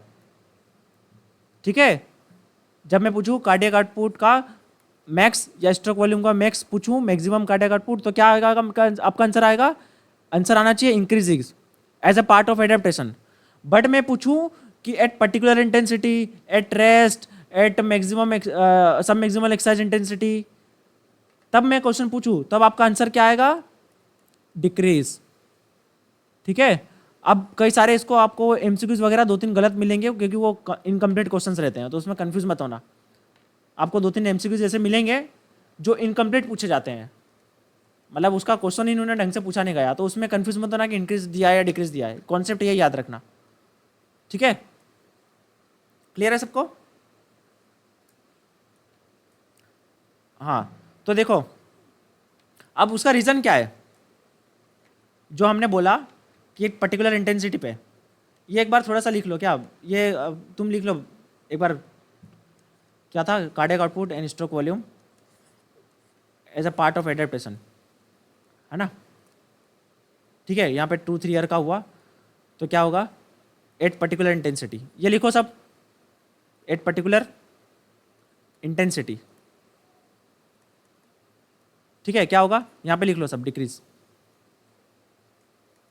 ठीक है, हम सेम बात करें cardiac output, stroke volume, adaptation, ये क्या है, मैक्सिमम है, लिख लो सब इसको, है ना, याद रहेगा, इंक्रीज। यस, नहीं हार्ट रेट में नहीं रहेगा, ये हार्ट रेट के ऊपर आएंगे अभी हम। नहीं नहीं, रेस्टिंग रेस्टिंग रेस्टिंग की तो डिक्रीज हो जाएगी। आएंगे हार्ट रेट के ऊपर आएंगे हम, हाँ हार्ट रेट के ऊपर आएंगे। रेस्टिंग की डिक्रीज हो जाएगी पर मैक्सिमम की बढ़ेगी नहीं, ये चीज़ का ध्यान रखना। मैक्सिमम की एलिट एथलीट में कम हो सकती है, बढ़ेगी नहीं, मैक्सिमम मैक्सिमम ही रहेगी। हाँ हाँ राइट, ठीक है। इवन एथलीट एथलीट में कम हो सकती है एज अ पार्ट ऑफ एडिटेशन, इस चीज़ का ध्यान रखो। चलो इसमें आ गया तो मैं बता देता हूँ। हार्ट रेट, अब क्वेश्चन आता है हार्ट रेट के ऊपर क्या इफेक्ट होगा, मैक्सिमम हार्ट रेट के ऊपर इसका होगा नो चेंज और डिक्रीज, ठीक है। ये लिख लो सब, लिख लिया। Phrase like if you have written.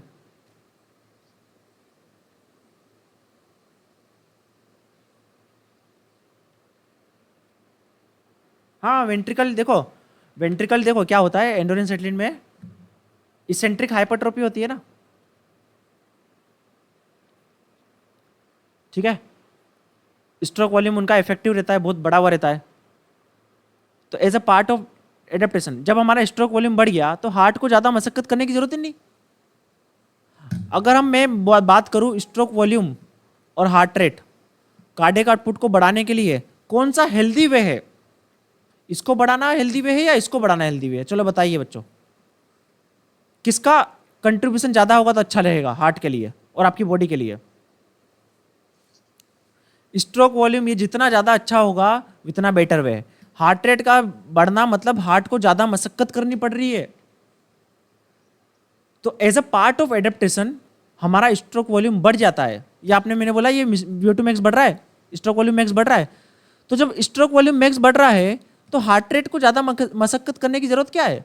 Heart rate maximum कम हो जाएगा या सेम रहेगा? अब ये क्यों होता है? इसेंट्रिक हाइपरट्रोफी है, डिस्टेंसिबिलिटी है, ये एडेप्टेशन है, ये क्रोनिक एडेप्टेशन है। मैं बताऊंगा क्या क्या क्रोनिक एडेप्टेशन होते हैं। राइट, कौन था परंजीत, किसने पूछा था? आकाश। ऐसा क्यों होता है? ऐसा क्रोनिक एडेप्टेशन हम पढ़ेंगे। तो यहां तक क्लियर है सबको? अब क्वेश्चन आता है इसका रीजन, इसका रीजन जानना है हमको, ऐसा क्यों, इसका रीजन। बैकग्राउंड क्लियर है सबको? कंडीशन क्लियर है? Yes, got it. Now let's talk about the reason why cardiac output maximum increases, और इसका भी रीजन, ऐसा क्यों होता है। एफिशिएंसी बढ़ना, मैंने बोला क्या था, हम एक वर्ड का इस्तेमाल कर रहे थे कि एफिशिएंसी बढ़ चुकी है। अब what is the definition of efficiency? अब एफिशिएंसी हमने तो ऐसे बोल दिया, पर फिजियोलॉजिकली एफिशिएंसी कैसे, क्या मतलब, इसका मतलब क्या है, एक्चुअली हुआ क्या है बॉडी में?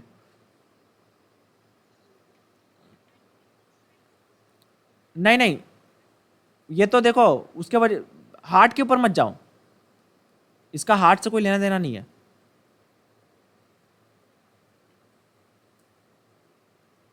इसका है volume of oxygen consumption bye muscles, volume of oxygen consumption bye muscles, ये बढ़ जाता है। तो कम ब्लड में ही ज़्यादा ऑक्सीजन मसल्स ले लेती है, कम ब्लड में ही, point to be noted, volume of oxygen consumption increases, ज़्यादा मसल खींच लेती है ऑक्सीजन को। पहले क्या है, ज़्यादा ऑब्जर्प्शन नहीं होता था ऑक्सीजन का, ये मसल्स क्या करती थी, ज़्यादा इंटेक नहीं लेती ऑक्सीजन का, पर ट्रेनिंग की वजह से क्या होता है, ये मसल ज़्यादा ऑक्सीजन को कंज्यूम कर रही है। ये जो हमारा आर्ट्रियल वीनस ऑक्सीजन डिफरेंस है वो बढ़ जाता है। कहने का मतलब ये आर्ट्रियल पार्ट है, ये वेनस पार्ट है। इधर देखिए बच्चों, रिजल्ट, हाँ बोलिए।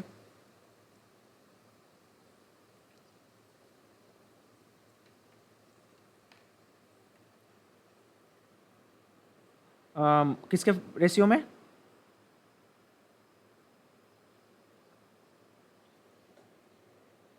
हाँ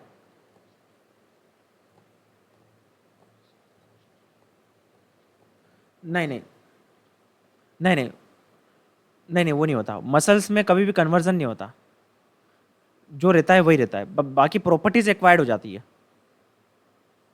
ठीक है। ये ट्रांजिशन कभी नहीं होता मसल्स में, जस्ट प्रॉपर्टी का ट्रांसफर होता है। ये पढ़ेंगे हम, it's a part of muscle fibre, muscular system में हम पढ़ेंगे मसल फाइबर एडेप्टेशन, अल्टरेशन, ये सारी चीज़ें हम पढ़ेंगे, राइट, आने वाले टॉपिक में। फिलहाल इसका आंसर है कि नो चेंज, इसके वजह से कोई मसल फाइबर में चेंजेस नहीं होगा, राइट। हाँ, प्रॉपर्टीज एक्वायर कर सकता है, बाकी फाइबर का ट्रांसफर नहीं होता, कन्वर्जन नहीं होता। चलो फिलहाल अभी देखते हैं result of increasing arterial oxygen difference और मैकेनिकल एफिशिएंसी। ये रीज़न है change in arterial mix oxygen content, तो ये आप देख लो इसका फॉर्मूला, ठीक है। ये कार्डियक आउटपुट है, कितना ब्लड हार्ट से निकल रहा है, इनटू कितना मसल्स ऑक्सीजन कंज्यूम कर रही है, ठीक है। कार्डियक आउटपुट इनटू कितना मसल्स ऑक्सीजन कंज्यूम कर रही है, ये हो जाएगा वॉल्यूम ऑफ ऑक्सीजन कंजम्पशन। ये बढ़ जाता है। ये हम अब इसको डिटेल में हम रेस्पिरेटरी आने वाले उसमें पढ़ेंगे, अभी यहाँ इसको डिस्कस नहीं करते। ये कितना ब्लड होता है, क्या कंजप्शन होता है, ये चीज़ें हम रेस्पिरेटरी सिस्टम एडेप्टेशन में पढ़ेंगे, अलग से दिया हुआ है वहाँ पे, ठीक है। Now blood pressure. Blood pressure की बात करें तो ब्लड प्रेशर दो चीज़ों से डिपेंड करता है। ब्लड, हाँ,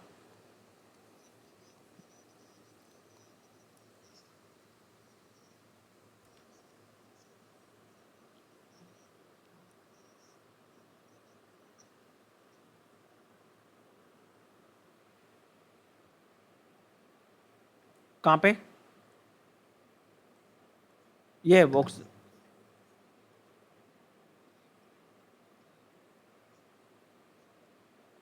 अच्छा अच्छा, venous arterial venous oxygen differences.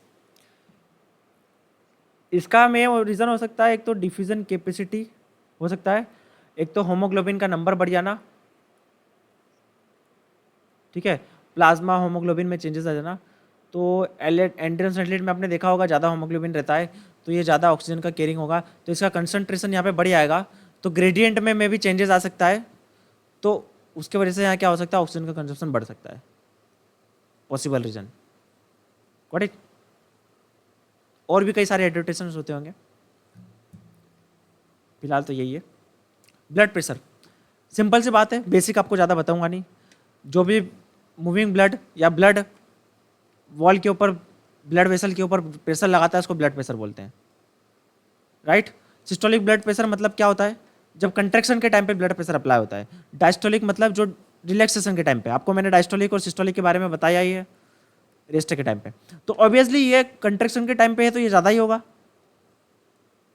ये ज़्यादा होगा और ये कम होगा, क्योंकि ये रिलैक्सेशन के टाइम पे ब्लड प्रेशर नोट करता है। ये रिलैक्सेशन कंट्रैक्शन, रिलैक्सेशन कंट्रैक्शन, ठीक है, तो ये ज़्यादा ही होगा।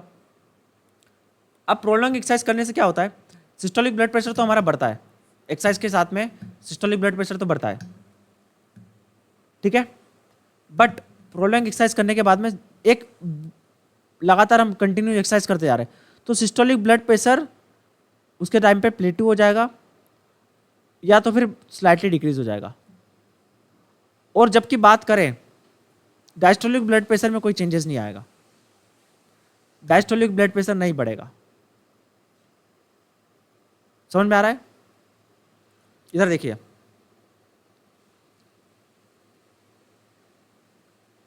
एक्सरसाइज के टाइम पे क्या होता है, आपको उस कंडीशन समझ में आ रही मैं क्या बोल रहा हूं,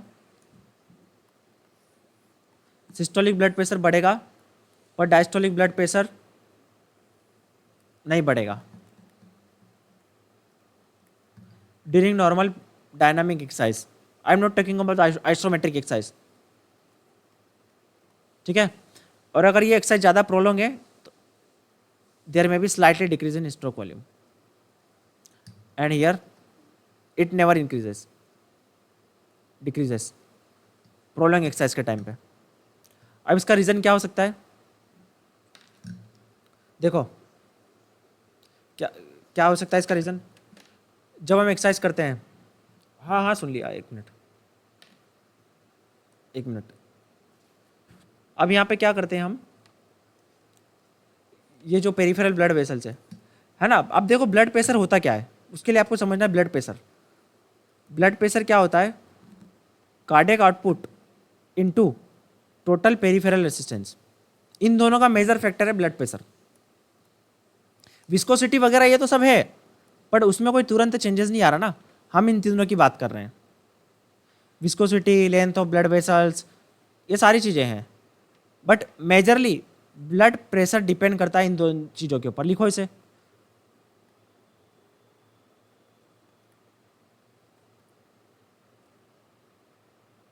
किन चीज़ों पर डिपेंड करता है?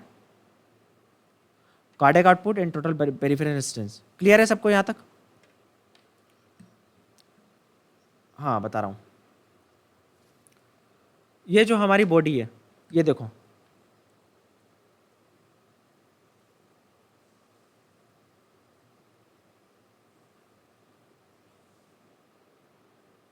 कहाँ गया भाई वो डायग्राम? अरे हटा दिया। इधर देखो, ये जो ब्लड वेसल्स है, ये हार्ट है। ये जैसे जितनी भी ब्लड वेसल्स है, इसे हम क्या बोलते हैं? Peripheral blood vessels. क्या बोलते हैं हम इसे? जिसको नींद आ रही है वो जरा खड़े होकर थोड़ा सा वॉकिंग कर लीजिए। ये क्या है? पेरिफेरल ब्लड वेसल्स, है ना। अब ये इस पेरिफेरल ब्लड वेसल्स में मूविंग ब्लड को क्या बोलेंगे हम? जो ब्लड मूवी कर रहा है, कुछ ना कुछ रेजिस्टेंस तो फेस करेगा ना। Resistance is always there. Resistance हमेशा होता है मूविंग ब्लड में, मूविंग वाटर में। तो ये इन ब्लड वेसल से जो मूविंग ब्लड है वो कुछ ना कुछ रेजिस्टेंस फेस करेगा। उस रेजिस्टेंस को बोलेंगे हम पेरिफेरल रेजिस्टेंस। क्या बोलेंगे? Peripheral resistance. और टोटल मिला के देखें पूरी बॉडी की, लिम्स वगैरह, पैर वगैरह, हर चीज की, जितना भी टोटल ब्लड है, टोटल पेरिफेरल ब्लड रेजिस्टेंस, जो टोटल रेजिस्टेंस पुट करता है मूविंग ब्लड को, मूविंग ब्लड जो फेस करता है total resistance while flowing this peripheral blood vessels, उसको बोलेंगे टोटल पेरिफेरल रेजिस्टेंस। क्लियर है? क्लियर है? समझ में आया? जो हमारे ब्लड वेसल्स है, जो बारीक बारीक ब्लड वेसल्स होती है, उसमें जो ब्लड गुजरता है तो कुछ ना कुछ रेजिस्टेंस तो फेस करेगा ना। तो उस रेजिस्टेंस को क्या बोलेंगे हम? Peripheral resistance. बस क्लियर सी बात है ना। अब देखो बच्चों क्या हुआ, अब क्या कंडीशन है। अब देखो स्ट्रोक वॉल्यूम हमारा बढ़ा, ठीक है। स्ट्रोक वॉल्यूम जो सिस्टोलिक ब्लड प्रेशर बढ़ा। तो सिस्टोलिक ब्लड प्रेशर आपको पता ही है क्यों बढ़ेगा, क्योंकि cardiac output into total peripheral resistance का इंडिकेटर होता है। कार्डियक आउटपुट बढ़ेगा तो स्ट्रोक वॉल्यूम बढ़ेगा ही, सिस्टोलिक ब्लड प्रेशर बढ़ेगा ही। पर डायस्टोलिक ब्लड प्रेशर किसका इंडिकेटर है? डायस्टोलिक के टाइम पे क्या ब्लड मूव होता है क्या? ये लिखो, डायस्टोलिक रिलाई करेगा टोटल पेरिफेरल रेजिस्टेंस के ऊपर only. Systolic blood pressure rely करेगा mainly cardiac output and total peripheral resistance, इन दोनों के ऊपर रिलाई करेगा। और डायस्टोलिक ब्लड प्रेशर सिर्फ पर रिलाई करेगा टोटल पेरिफेरल रेजिस्टेंस के ऊपर। ये लिखो। ये कंडीशन समझ में आई आपको? ऐसा क्यों? सिस्टोलिक के टाइम पे ब्लड मूव करता है ना, डायस्टोलिक के टाइम पे तो हार्ट रिलैक्स होता है। Diastolic blood pressure is indicator of total peripheral resistance, ठीक है। तो कार्डियक आउटपुट बढ़ने की वजह से क्या हुआ, और पेरिफेरल रेजिस्टेंस, ये तो अभी नहीं, cardiac output mainly cardiac output के बढ़ने की वजह से सिस्टोलिक ब्लड प्रेशर बढ़ता है। एक्सरसाइज के टाइम पे कार्डियक आउटपुट बढ़ने के साथ में जब ब्लड फ्लो होगा तेजी से तो सिस्टोलिक ब्लड प्रेशर बढ़ेगा ना। क्लियर है?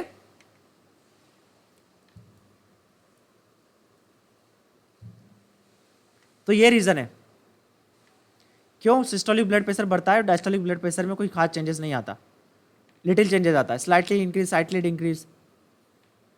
क्लियर है सबको?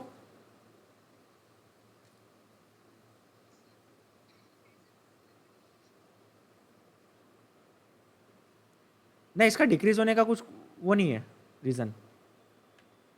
हाँ थोड़ा सा मैं बोल सकती कि स्लाइटली जो हमारी मोर कैपिलराइजेशन होती है ना, अगर कैपिलराइजेशन की वजह से क्या होता है कि स्लाइटली मे बी देर में भी चेंजेस, बट इतना चेंजेस नहीं आएगा उसमें, maybe little weight changes, right.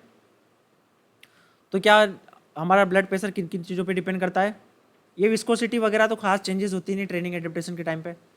Main जो फैक्टर है हमारा blood volume increases, heart rate, stroke volume, ये सारी चीज़ें डिसाइड करती है हमारा हार्ट ब्लड प्रेशर। अब पेरिफेरल रेसिस्टेंस अगर ज़्यादा होगा तो ब्लड प्रेशर ज़्यादा होगा या कम होगा? पेरिफेरल ब्लड प्रेशर अगर ज़्यादा होगा तो क्या होगा? ब्लड प्रेशर ज़्यादा होगा, है ना। ये लिखो, चलो सब लिखो बच्चों। पेरिफेरल रेसिस्टेंस, पेरिफेरल रेसिस्टेंस, इसके इंक्रीज होने की वजह से क्या होगा? ब्लड प्रेशर इंक्रीज होगा। और अगर ये डिक्रीज,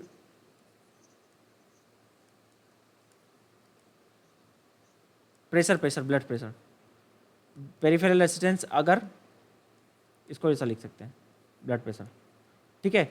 ये अगर कम हुआ तो ये बढ़ेगा, ठीक है। यहाँ तक क्लियर है सबको? क्यों? इसका रीज़न देखो। अब ये पेरिफेरल ब्लड रेसिस्टेंस किसके ऊपर डिपेंड करता है? ये डिपेंड करेगा cross sectional area, cross section of blood vessels. यहाँ पे दो एग्जांपल देखिए आप, ये चेंबर से ब्लड जा रहा है,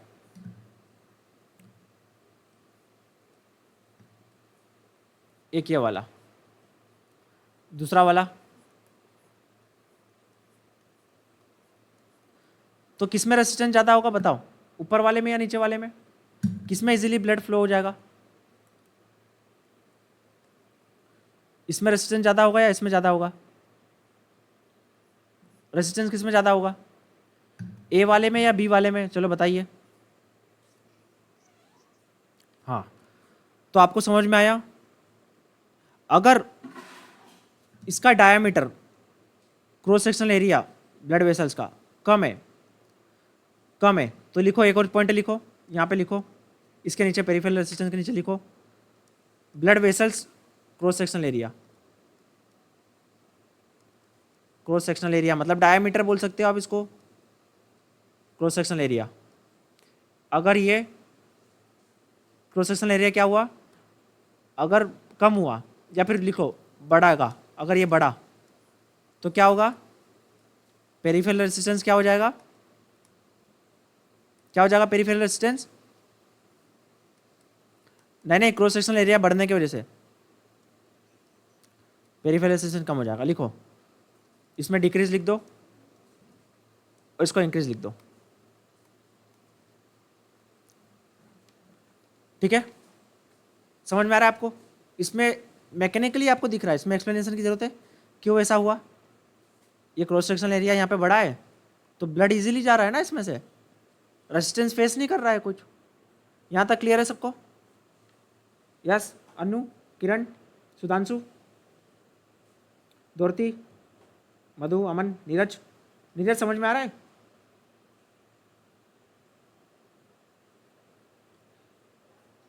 ठीक है, ओके। अब देखो आगे क्या आ जाता है, आगे क्या करते हैं। अब क्या होता है,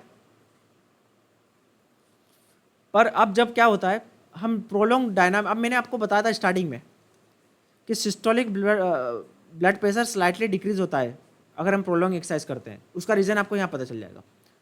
प्रोलॉन्ग एक्सरसाइज करते हैं तो क्या होता है, हमारी ये जो ब्लड वेसल्स है ना डायलेट हो जाती है, इसको वेसो डायलेटेड स्टेट बोलेंगे।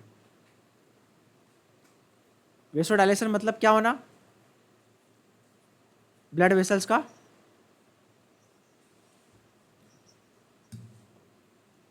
और वेसो कंस्ट्रिक्टेड मतलब ये वेसो कंस्ट्रिक्टेड है,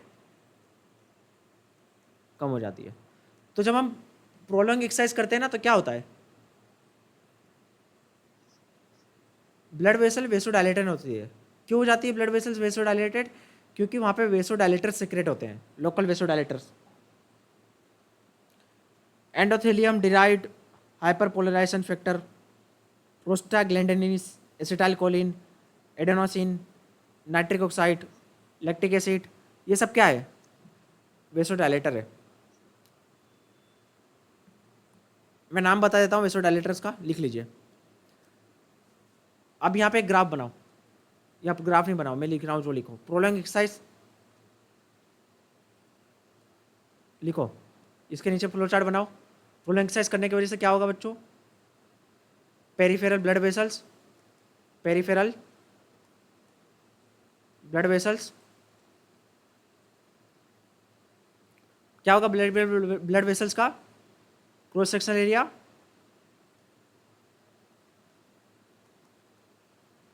इंक्रीजेस। क्लियर है यहाँ तक? इंक्रीजेस। पेरिफेरल ब्लड वेसल्स का क्रॉस सेक्शनल एरिया इंक्रीज होने की वजह से क्या होगा? क्या होगा? ब्लड प्रेशर कम होगा। आपको मैंने बताया क्यों कम होगा। यहाँ पे एक डाल सकते हो, रेसिस्टेंस कम होगा, उसके वजह से एक और पॉइंट डाल सकते हो, रेसिस्टेंस कम होगा। कौन सा रेसिस्टेंस? Total peripheral resistance. ये लिख लो सब, लिख लो सब। आपको रीजन दिख रहा है यहाँ पे? ये रीजन है इधर साइड में, इसका स्क्रीनशॉट ले लो और ये लिख लो, ये साइड वाला।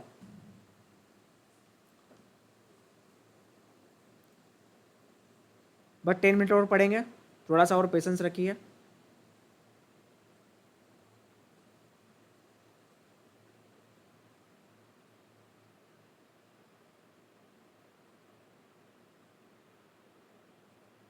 लिख लिया सबने? If you done press like, जिसका हो गया लाइक दबाओ। ठीक है, चलो आगे बढ़ते हैं।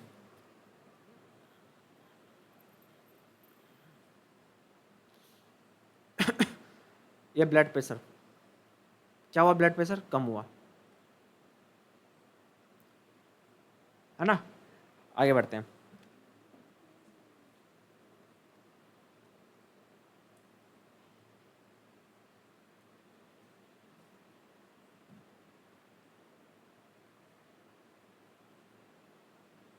ये आपको मैं बताऊंगा आर्म्स और लेग्स का। पहले वो जो हमारा टॉपिक चल रहा है उस पर आते हैं।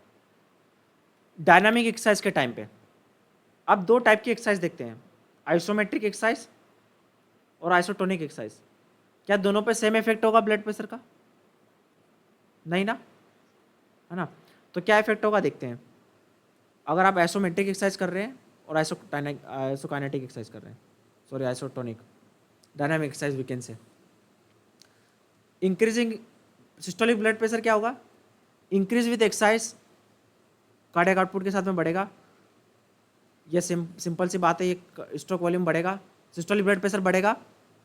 पर अगर ज़्यादा लंबे टाइम तक कर रहे हैं तो स्लाइटली डिक्रीज होगा। ये आपको मैंने बताया था।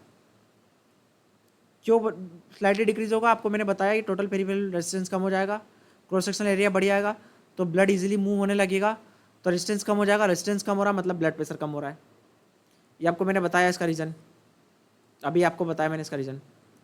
Diastolic blood pressure does not change significantly और डिक्रीजेस, इसका रीज़न भी आपको मैंने बताया।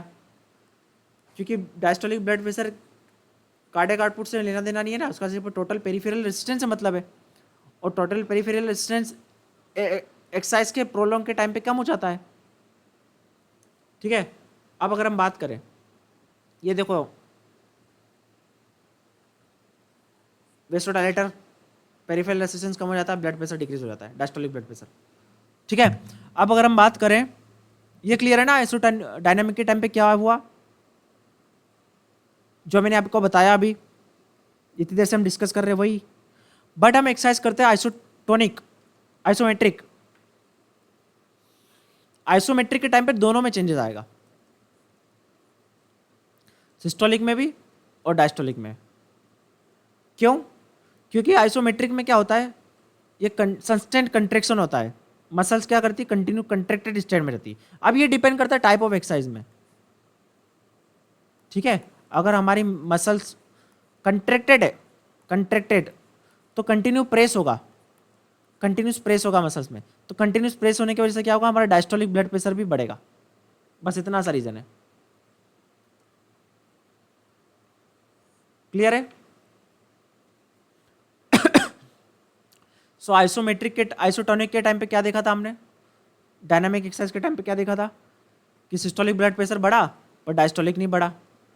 आइसोमेट्रिक मतलब स्टैटिक एक्सरसाइज के टाइम पे दोनों बढ़ा। ठीक है, यहाँ पे क्यों बढ़ा, यहाँ पे क्यों नहीं बढ़ा, आपको बता दिया मैंने। यहाँ पे कंटिन्यूस क्या होता है, कंट्रैक्टेड रहती मसल्स। क्लियर है सबको? तो ये था ब्लड प्रेशर के बारे में। इसको अगर और डिटेल में देखना हो तो आपको वीडियो मिल जाएगी यूट्यूब पे, मेरे चैनल स्पोर्ट्स साइंस एकेडमी पे 20 मिनट की, उसमें जाके देख सकते हो आप। बहुत पुरानी वीडियो, 1 साल पहले, पर समझ में आ जाएगा। अगर हम देखें आर्म्स वर्सेस लेग्स, ठीक है, तो आर्म्स लिखो सब, arms versus leg, blood pressure किसमें ज़्यादा होगा? सेम टाइप के, नो, आर्म्स में ब्लड प्रेशर किसमें ज़्यादा होगा? मैं इंटेंसिटी की बात नहीं कर रहा हूँ। लेग से रनिंग कर सकते हैं, आर्म से तो रनिंग कर सकते नहीं, कर नहीं सकते हम पर अगर नॉर्मलाइज कर दिया जाए तो आर्म्स में क्या होगा, ज़्यादा ब्लड प्रेशर होगा लेग्स में। क्यों? आर्म्स में क्या होगा, कैपिलरीज डेंसिटी क्या होती है मसल्स के कंपैरिजन में, यहाँ पे लेग्स में लार्ज मसल्स रहती है ना, और आर्म्स की मसल्स क्या रहती है, छोटी रहती है, इस वजह से। ठीक है, तो आर्म्स में क्या होगा, ब्लड प्रेशर ज़्यादा होगा। इसको लिख लो, नहीं एक्सरसाइज के टाइम पे आर्म्स की एक्सरसाइज करोगे तो ब्लड प्रेशर ज़्यादा रहेगा, और लेग्स की एक्सरसाइज करोगे तो ब्लड प्रेशर कम रहेगा। नहीं, वो उस कंडीशन में नहीं, उस कंडीशन में तो ऑब्वियसली लेग में ही रहेगा, क्योंकि आर्म से तो हम रनिंग कर नहीं सकते ना, लेग से ही रनिंग कर सकते हैं। मैं एक नॉर्मल एक्सरसाइज की बात कर रहा हूँ। अगर इंटेंसिटी को नॉर्मलाइज करें हम, कंपेरेटिवली देखा गया है, ठीक है, तो कंपेरेटिवली आप देखो ऐसी कंडीशन है जिसमें दोनों के लोड सेम पड़ रहा है, तो ये लिख लो सब बच्चों, ब्लड प्रेशर आर्म्स एक्सरसाइज में ज़्यादा होगा, आर्म्स की एक्सरसाइज में as compare to legs exercise. आपको रीज़न बता दिया मैंने, मसल मास ज़्यादा रहता है, कम मसल मास में ज़्यादा कैपिलरीज रहती है, और यहाँ पे मसल मास ज़्यादा रहता है, उसके हिसाब से कैपिलरीज ठीक ठाक रहती है। तो यहाँ पे क्या है, ये रहेगा। लिख लिया सबने?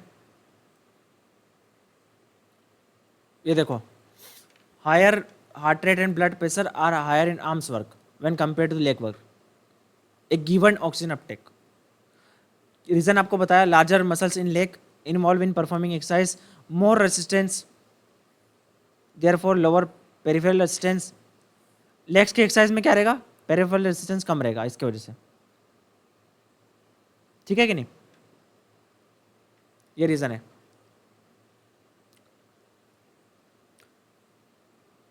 अब मैं ब्लड प्रेशर की बात करूं तो सबसे ज़्यादा ब्लड प्रेशर कहाँ रहेगा? अगर मैं चेंबर की बात करूं तो देखो, हमारे पूरे सर्कुलेटरी सिस्टम में सबसे ज़्यादा ब्लड प्रेशर रहता है पूरे यहाँ इस वाले पार्ट में। सबसे ज़्यादा कहाँ रहेगा, यहाँ रहेगा, और सबसे कम कहाँ रहेगा, यहाँ पे। ये हाईएस्ट है और ये लोएस्ट है। क्यों? क्योंकि डायरेक्शन मिलना चाहिए इसको। जैसे जैसे हम आगे की साइड जाएंगे, आरोट्रा, आर्टरीज, आर्ट्रियोल्स, ब्लड प्रेशर कम होते जाएगा, कैपिलरीज में और कम हो जाएगा। वेन्स में जाएंगे तो वेन्स में कम होते जाएगा, वेनुअल्स में, वेन्स में और कम हो जाएगा, और यहाँ पे लाते लाते लिस्ट ब्लड प्रेशर, सबसे कम ब्लड प्रेशर आपको यहाँ मिलेगा, सबसे हाईएस्ट यहाँ। तो जैसे जैसे हम इधर की साइड बढ़ते जाएंगे वैसे वैसे ब्लड प्रेशर कम होते जाएगा। अगर यहाँ पे ज़्यादा रहता तो ये ब्लड प्रेशर को डायरेक्शन कैसे मिलता? मूवमेंट के लिए क्या चाहिए, high potential to low potential चाहिए ना। एयर का मूवमेंट, वाटर का मूवमेंट, हाई पोटेंशियल, इलेक्ट्रिसिटी का movement high potential to low potential होता है। तो ये ग्रेडेड चेंजेस है ब्लड प्रेशर में, ग्रेडियंट, सॉरी। ठीक है, क्लियर है सबको? तो ये डायग्राम देखो, सबसे ज़्यादा वेंट्रिकल में है और ये सबसे कम लार्ज वेन्स में। ये जैसे जैसे गए ब्लड प्रेशर कम होते गया, arteries, peripheral arteries, capillaries, venules, veins. Clear है? And last topic, blood flow and redistribution.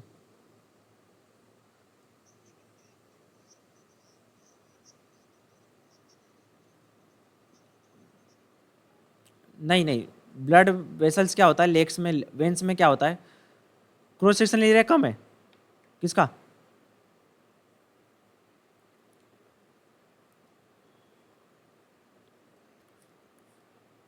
नहीं नहीं, रीज़न ये नहीं है। सुनो, देखो मैं क्या बोल रहा हूँ, ये घर में आपके मोटर है, मोटर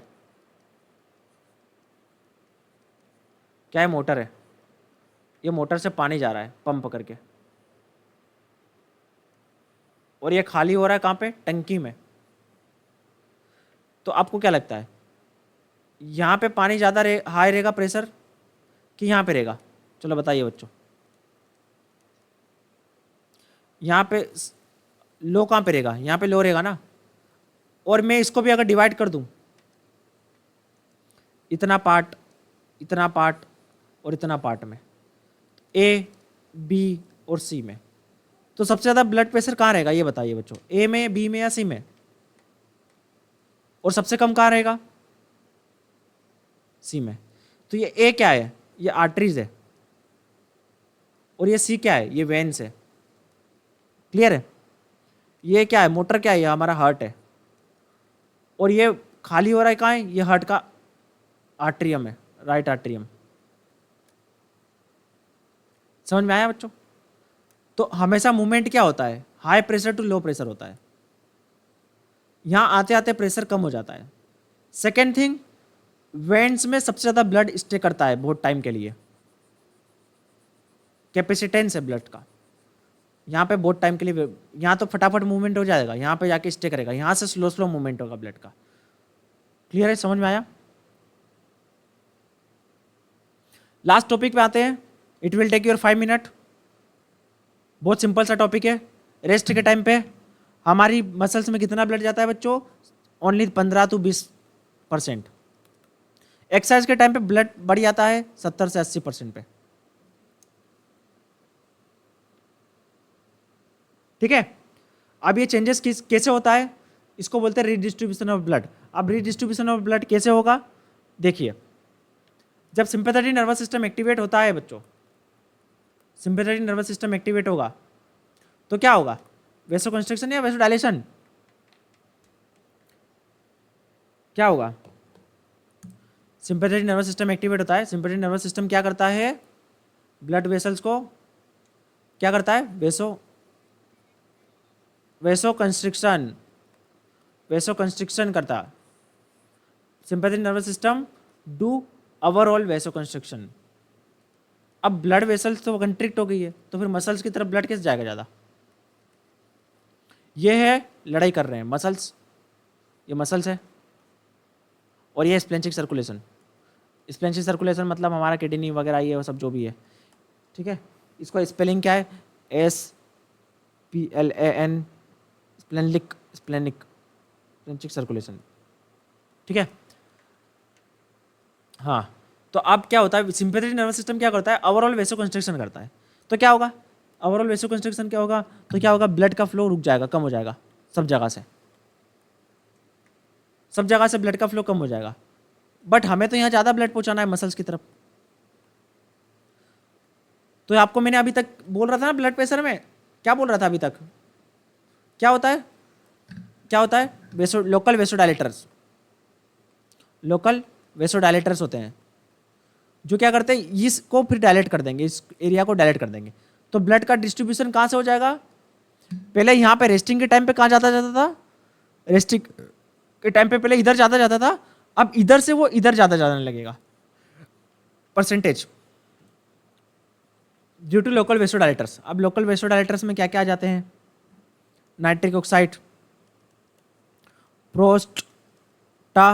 ग्लैंडिस, ठीक है, endothelium derived hyperpolarisation factor, acetyl choline,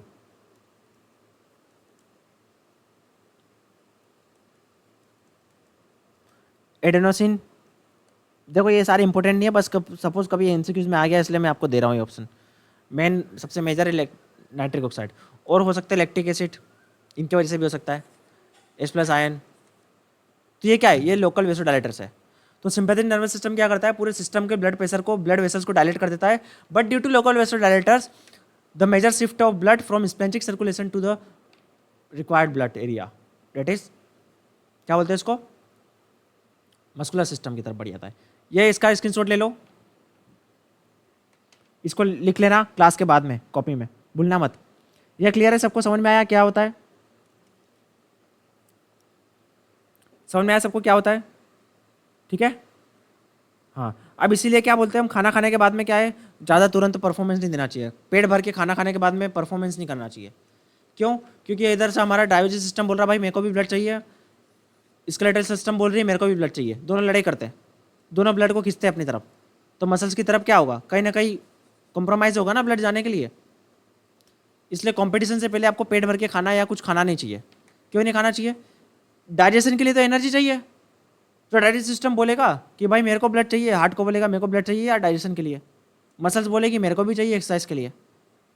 तो इसमें लड़ाई होगी दोनों के बीच में, मसल्स के बीच में और डाइजेस्ट सिस्टम के बीच में, दोनों लड़ाई करेंगे, मेरे को चाहिए मेरे को चाहिए। ऐसे में क्या होगा, ब्लड क्या होगा, कॉम्प्रोमाइज़ होगा, तो ऐसे में परफॉर्मेंस में आपका परफॉर्म इफेक्ट आ सकता है। क्लियर है, तो ये था हमारा इफेक्ट ऑफ, एक और टॉपिक,